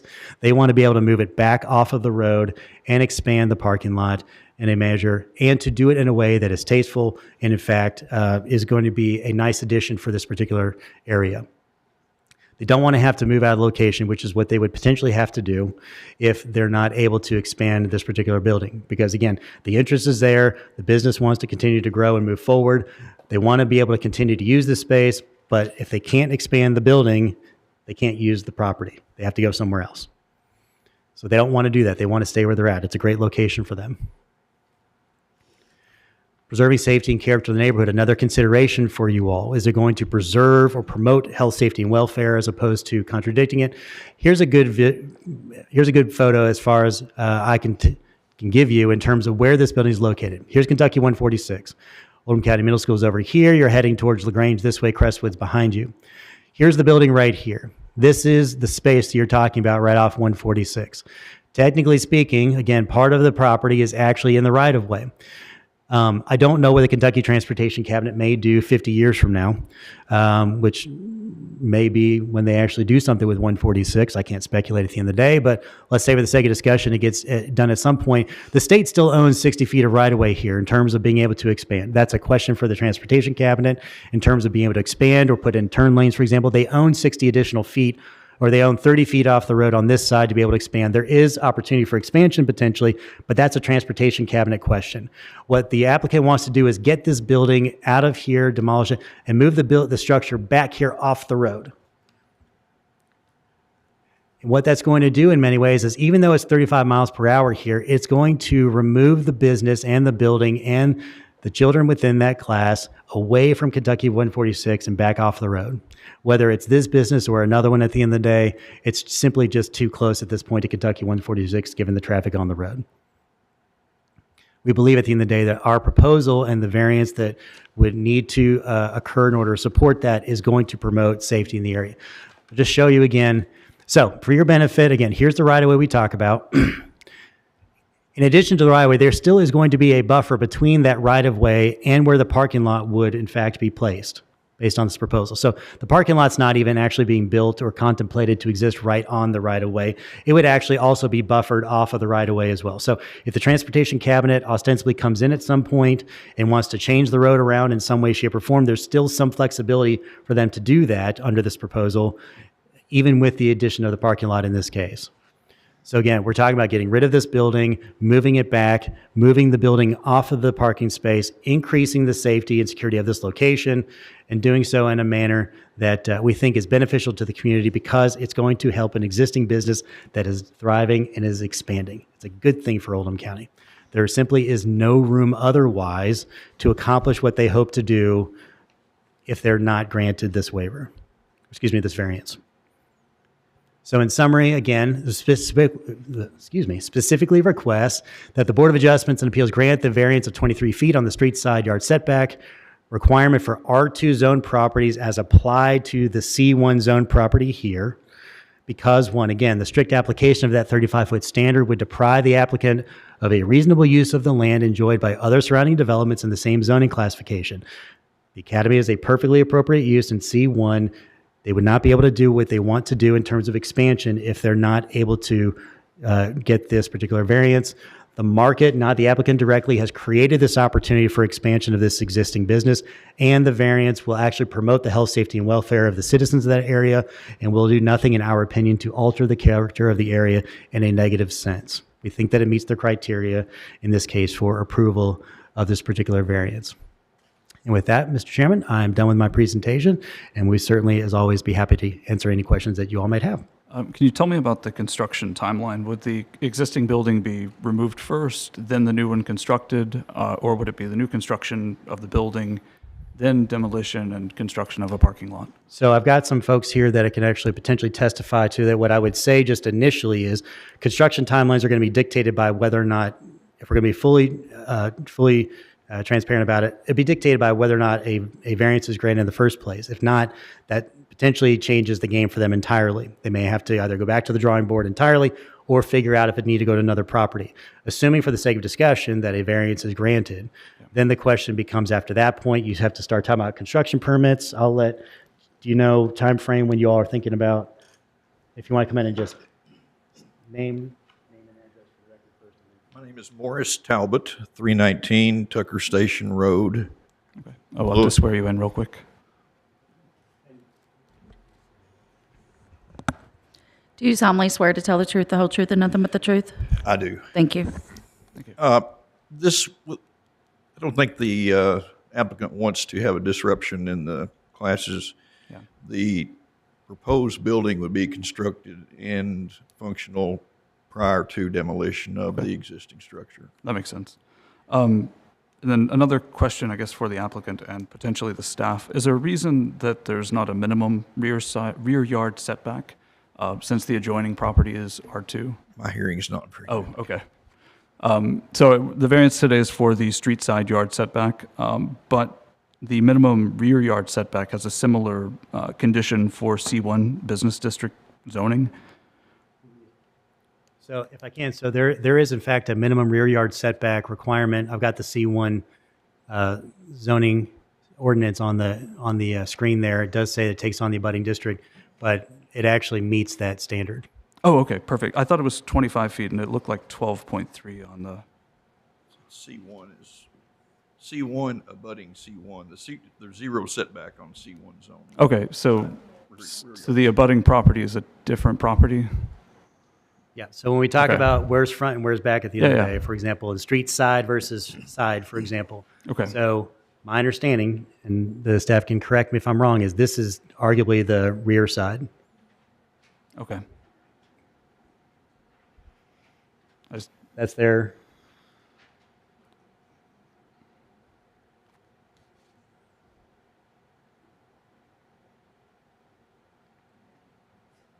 For the record as well, in terms of the location, particularly what I didn't get to say, Mr. Chairman, but for your benefit, the applicant did talk to the neighbor up here as well about it, because it is going to be a building that's going to be closer to that space, and he can come up and say specifically, but my understanding is that this neighbor here is excited about this, because it's actually going to be, in addition to this, there will be landscape buffer that's put in place here, and it actually gives that neighbor more privacy on his property.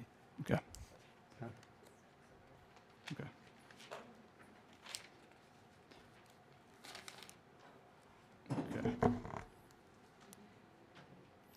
It looks like on the pictures that I see of what's currently there, that the parking lot is gravel. Will that continue to be gravel, or will that be paved? That'll be, that will be paved. Once the existing building is demolished, then that gives a clean area for the parking lot construction.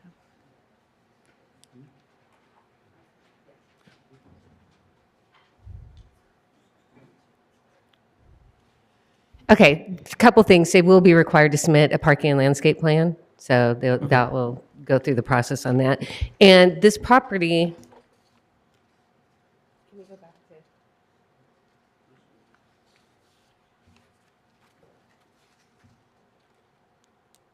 to?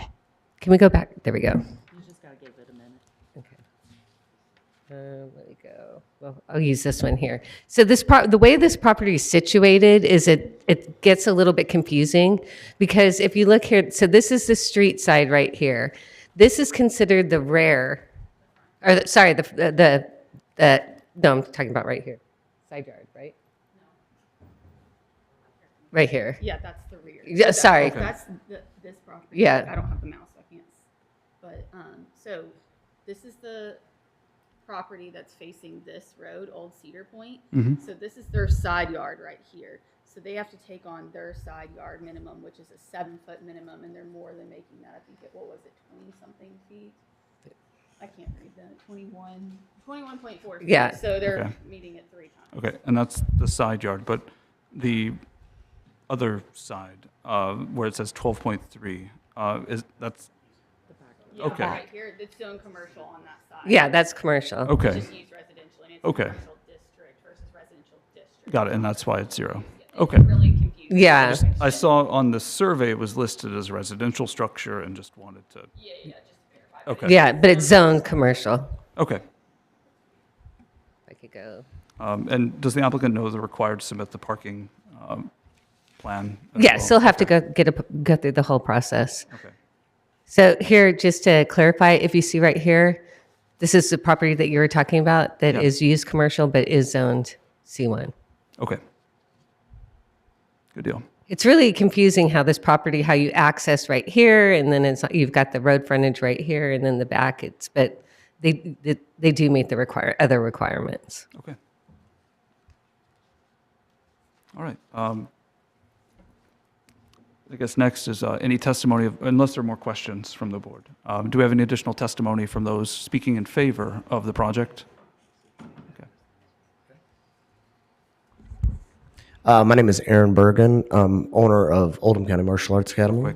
But to get your name and address and swear you in. Do you solemnly swear to tell the truth, the whole truth, and nothing but the truth? I do. And what is your address? It's 4613 Northridge Circle. 4613 what? Northridge Circle. Northridge, okay.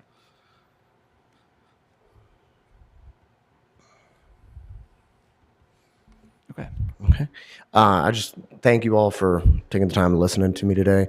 I've been teaching in the area since 2009. I started the YMCA, opened my school in 2011. Since then I've taught hundreds of kids and adults in the area. I've taught the SWAT team. I've taught the police departments here.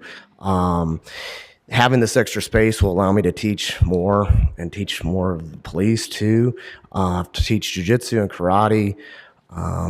And also having that space moved up will help. Like I talked to the neighbor behind me and he was like, man, it'll give me so much more privacy and stuff like that. It'll get me off of the road and out of a 100-year-old building. So I just thank you for your consideration today. So. Awesome. Any questions? Okay. Is there anyone else here to speak in favor? Okay.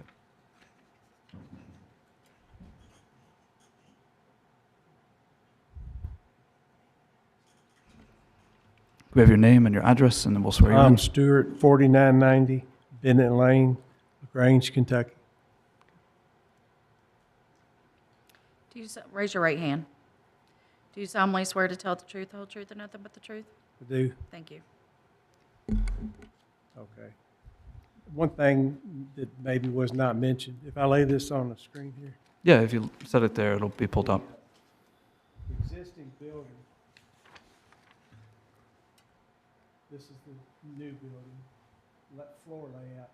Right now, they're sharing one bathroom in the old building for male and female. If a bathroom goes out and they're in the middle of sessions, they're in a dilemma. And then the new building will also have a shower and a laundry, washer and dryer in the rear if case somebody has to go to a meeting or they need to shower before they go. And then we've also got a men's and women dressing room.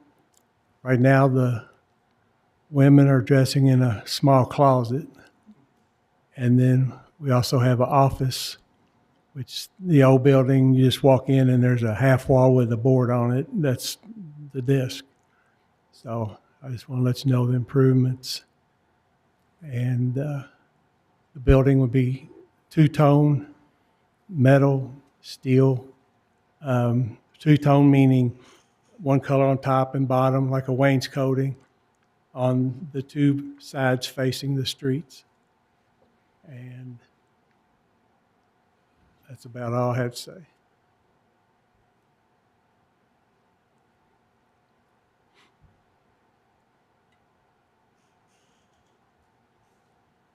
Okay, thank you. Thank you.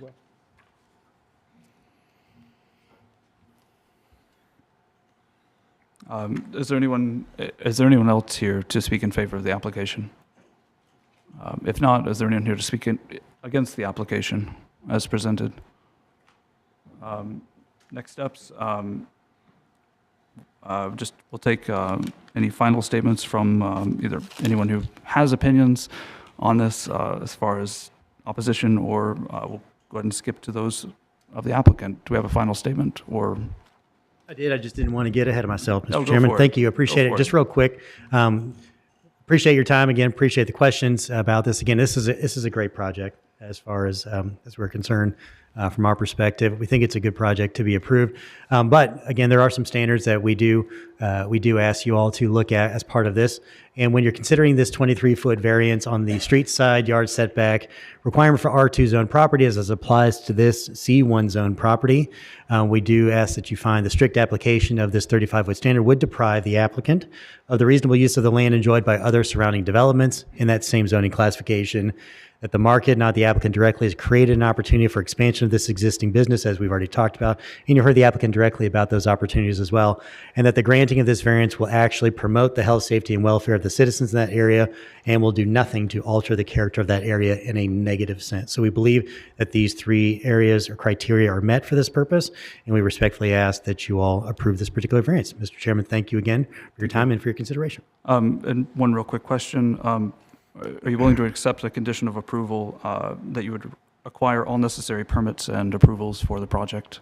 As a practical matter, the answer would be yes, although I think that's generally encompassed in most of the general conditional uses that we'd have to file. But as a practical matter, there's no concern about having to follow all the normal processes for various permits as required under the various ordinances. Thank you.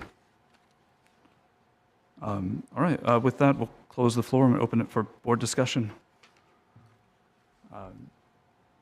I support the project as it's been presented.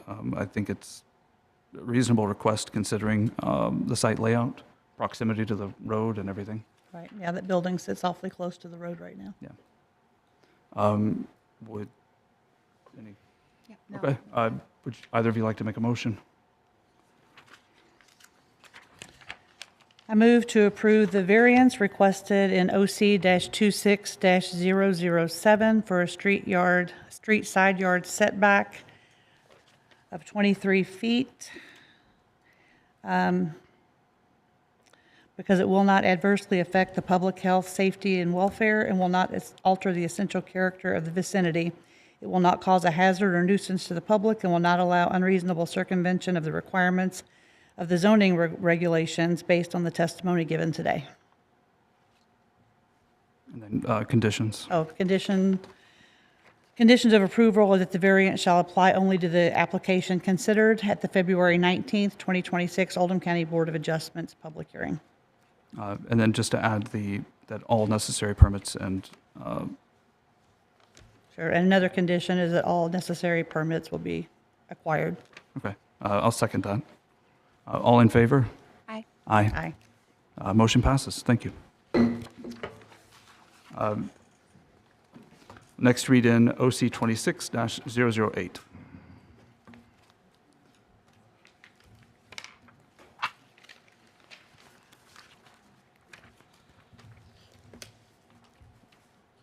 This is another odd-shaped property.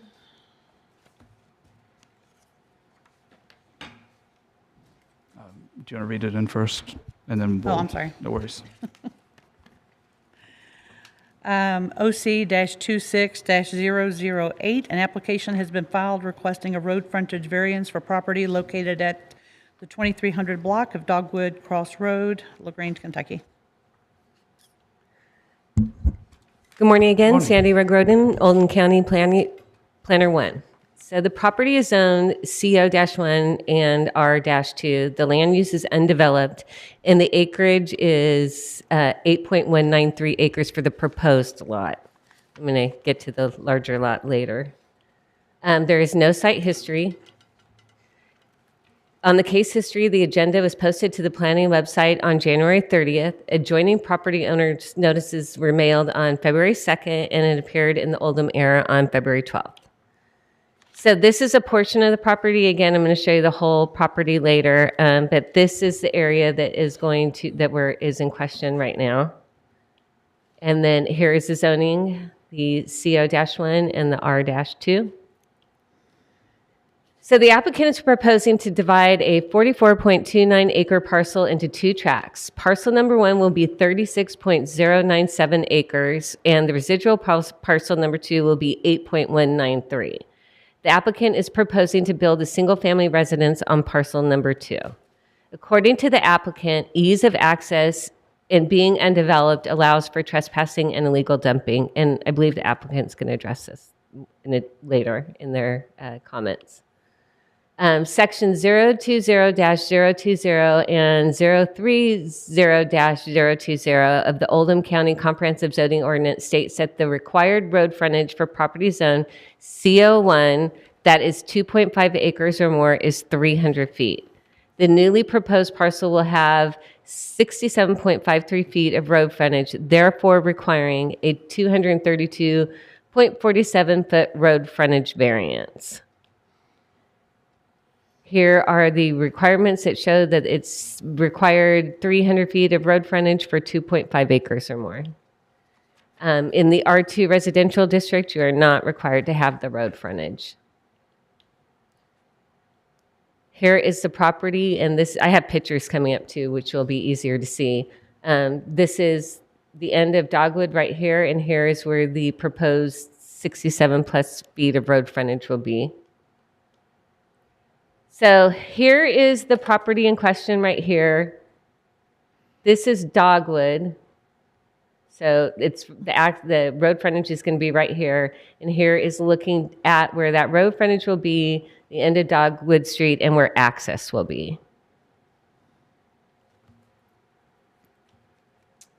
So this is the entire property. As you see, it's very odd shaped, and we're discussing this area right here to be separated from the rest of this odd-shaped parcel.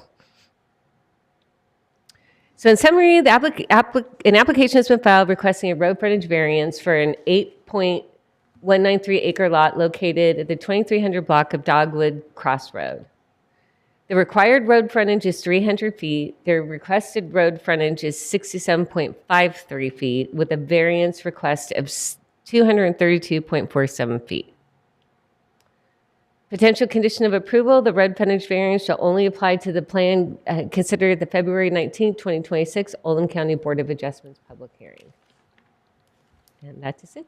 All right, thank you. Can we hear from the applicant or their representative?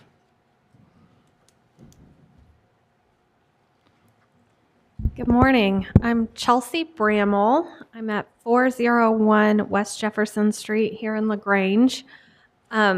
I represent the applicant River Houses LLC. I have a member here and their agent here as well, so they may end up testifying if you want to go ahead and swear them in. Sure. Yeah.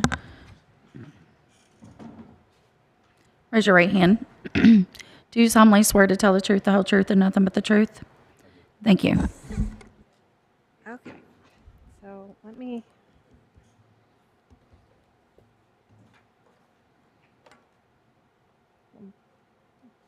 exercise some technology here.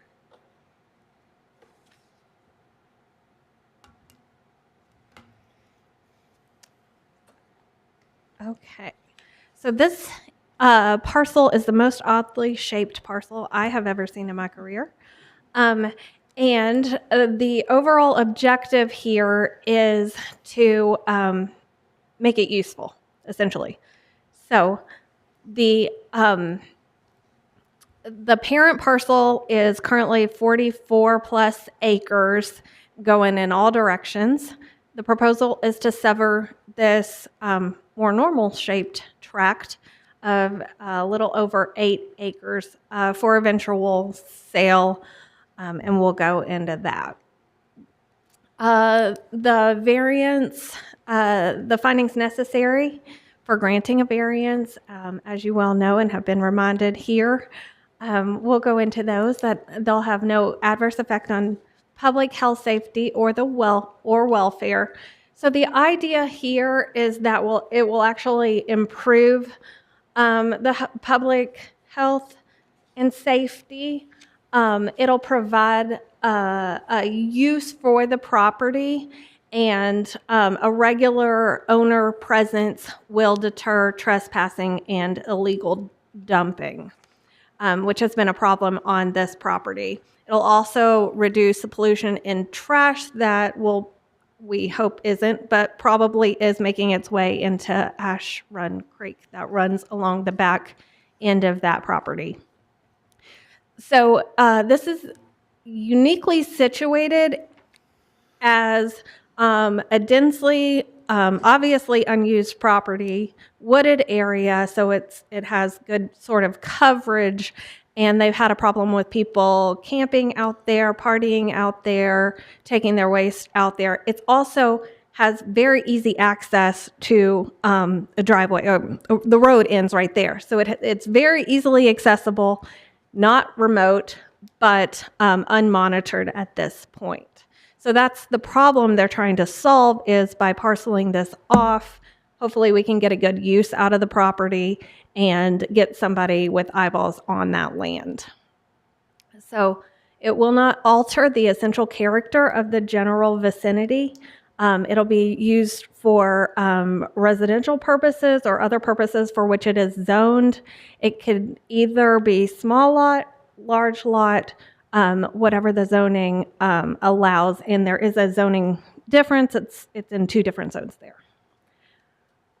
It won't cause a hazard or nuisance to the public, so by tracting it off, it will only be for one parcel, so we don't envision the traffic impact or nuisance to the public. We're not proposing that any development go in here at this time. It's just the road frontage variance so that the parcel can be tracked off. There's no eventual use here before you. And then there's no unreasonable circumvention of the zoning requirements. Today is merely about making some use of the oddly shaped parcel. So the special circumstances, this is a very strange parcel. And like we said before, it's a large vacant lot, but has very easy flow for trespassers. It will deprive the applicant of reasonable use or unnecessary hardship. The existing situation is not the best use for the property. It needs to be parceled off so that we can make good use of it. It's unclear what sell-offs occurred to create this, but the owners purchased it that way. So it's not any fault of their own that this has happened. All right, so that's all I have. Let me go backspace. Okay. So we're happy to answer any questions. I, again, have the applicant and an agent here if you have further questions that I can't answer. But that's all. Are there plans to build a home on this property by anybody or family? It's my understanding that they want to sell it. Okay. So whoever wants to buy it, if it's not a use that's already considered, they would have to come before one of your boards to get that approved. If there's a development, they'd have to get that approved as well. Okay, thank you. Any questions? Okay. Thank you. All right. I don't think there are any more questions right now. Do we have anyone speaking in favor of this application? Or were there any letters received? Okay. Well, I should say for or against. There were no letters for or against. Okay. Is there anyone here to speak against this application? Okay.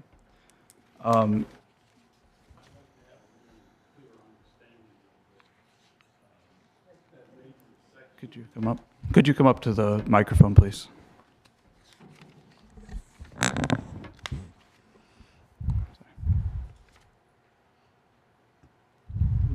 Good morning. We'll have to get your name and address and swear I'm you William Pentorn. I'm located at 2320 Willow Reed. That's just in the rear of this section that you're talking about, that main area. Yeah. And I'd like to know a little more about what they intend to do with it. And then, as the 2320 Willow Reed owner, there's a section there that I've been taking care of for the past 20-something years. And I'd like to be able to include that to my property before everything is sold off.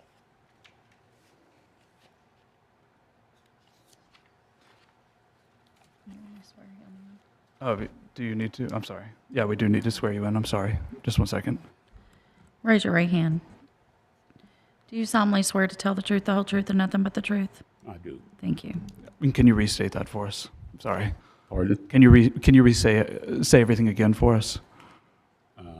Your testimony. Can you say it again for us? I'd like to know exactly what they plan to do. It's my understanding that we're on the side of a ridge, and all that is like natural drainage, everything below us, and that section is all where everything drains from, well, completely around the ridge. And I would like to know exactly what they intend to do with it. Plus, the part that I've been taking care of for the last 20-something years, I'd like to include that to my property. Okay. Well, I guess we'll let the applicant rebut. Thank you. Good morning, Garrett Ackles, 4008 Oak Ridge Drive, Crestwood. Okay. And you've been sworn in already? I'm here, sworn in earlier. With Simmon & Realtors, I'm representing the owner of the property attempting to sell this parcel. We do not have any specific plans for that lot. We are leaving that. We're simply trying to take this, as been stated, craziest lot that I've ever been involved with and section it off in a way that would make it a more appropriate use. We do have it currently listed and available on the market subject to this approval. And we have had some pretty significant interest in this property. That interest so far has been individuals seeking to build a single-family home on this property. It does sit low, compared, as you had mentioned. However, none of it is in the floodplain. Ash Creek does run through it, but the floodplain is not in that area. So it does appear to be a buildable lot for that and consistent with the other large lots that are in that area of the county. We are not aware of any type of ongoing maintenance that has been conducted on this property, nor has my client ever been approached or indicated as such. This is the first we've ever heard of that situation. No lawsuits involving the property currently involving adverse possession or anything like that? That's correct. Okay. Okay. Thank you. Any questions from, oh, sorry, you were just standing. Okay. Got you.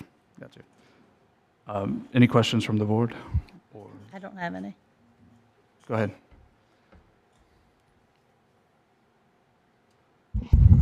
So I just want to make sure that we're clear. So they're asking today for a road frontage variance.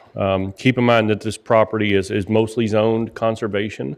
So anything in the future that may possibly come back, and I chuckled when they talked about the shape of this lot because we have had meetings over the course of my 3 years here with people who wanted to put everything from apartments to whatever and could never get it to work. Anything that would be development such as that. That would obviously require either planning commission approval for a development. It could potentially require a rezoning to go to the proper zoning. So I don't want to get caught up in the future development of the lot, because right now they're simply asking for a road frontage variance to split off and create a tract of land, which is what's before you today.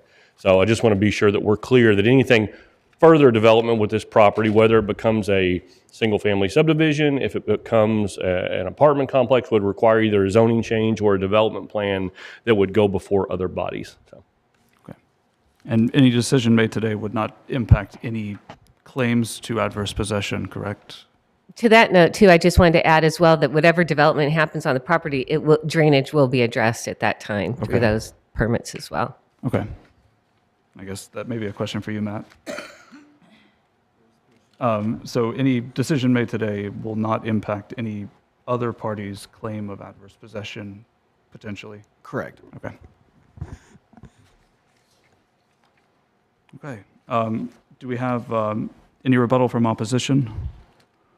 Or any final statements at this point from either side?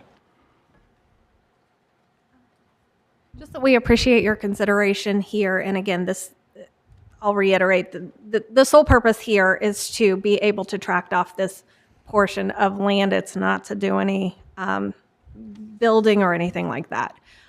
So we only want the ability to track this off so that it could be sold. And we appreciate your consideration. Thanks. Thank you. And then with that, we'll close the floor and open it for board discussion. I'm fine with this. That property is basically inaccessible if we don't grant this. Yeah, I agree, the unique shape, and this creates a usable portion of the property from what I have seen today. How about you? Yeah, no, I'm fine with that. Okay. Do we have a motion? I make a motion to approve the road frontage variance of 232.47 feet on docket OC-26-008 because it will not adversely affect the public health, safety, or welfare. It will not alter the essential character of the general vicinity and will not cause a hazard or nuisance to the public, and will not allow an unreasonable circumvention of the requirements of the zoning regulation based on today's testimony. Conditions of this approval are that the road frontage variance shall only apply to the application considered at the February 19th, 2026 Oldham County Board of Adjustments public hearing, and a minor plat application and survey must be submitted to staff for review and approval prior to the issuance of any building permits. Do we have a second? I'll second. All in favor? Aye. Aye. Motion passes. Thank you. As far as other business, it looks like OC 26-009 has been withdrawn this month. And then we also need to approve minutes. Do we have a motion to approve? I'll make a motion to approve the minutes from. I'll second it. All in favor? Aye. Aye. Okay. Motion passes.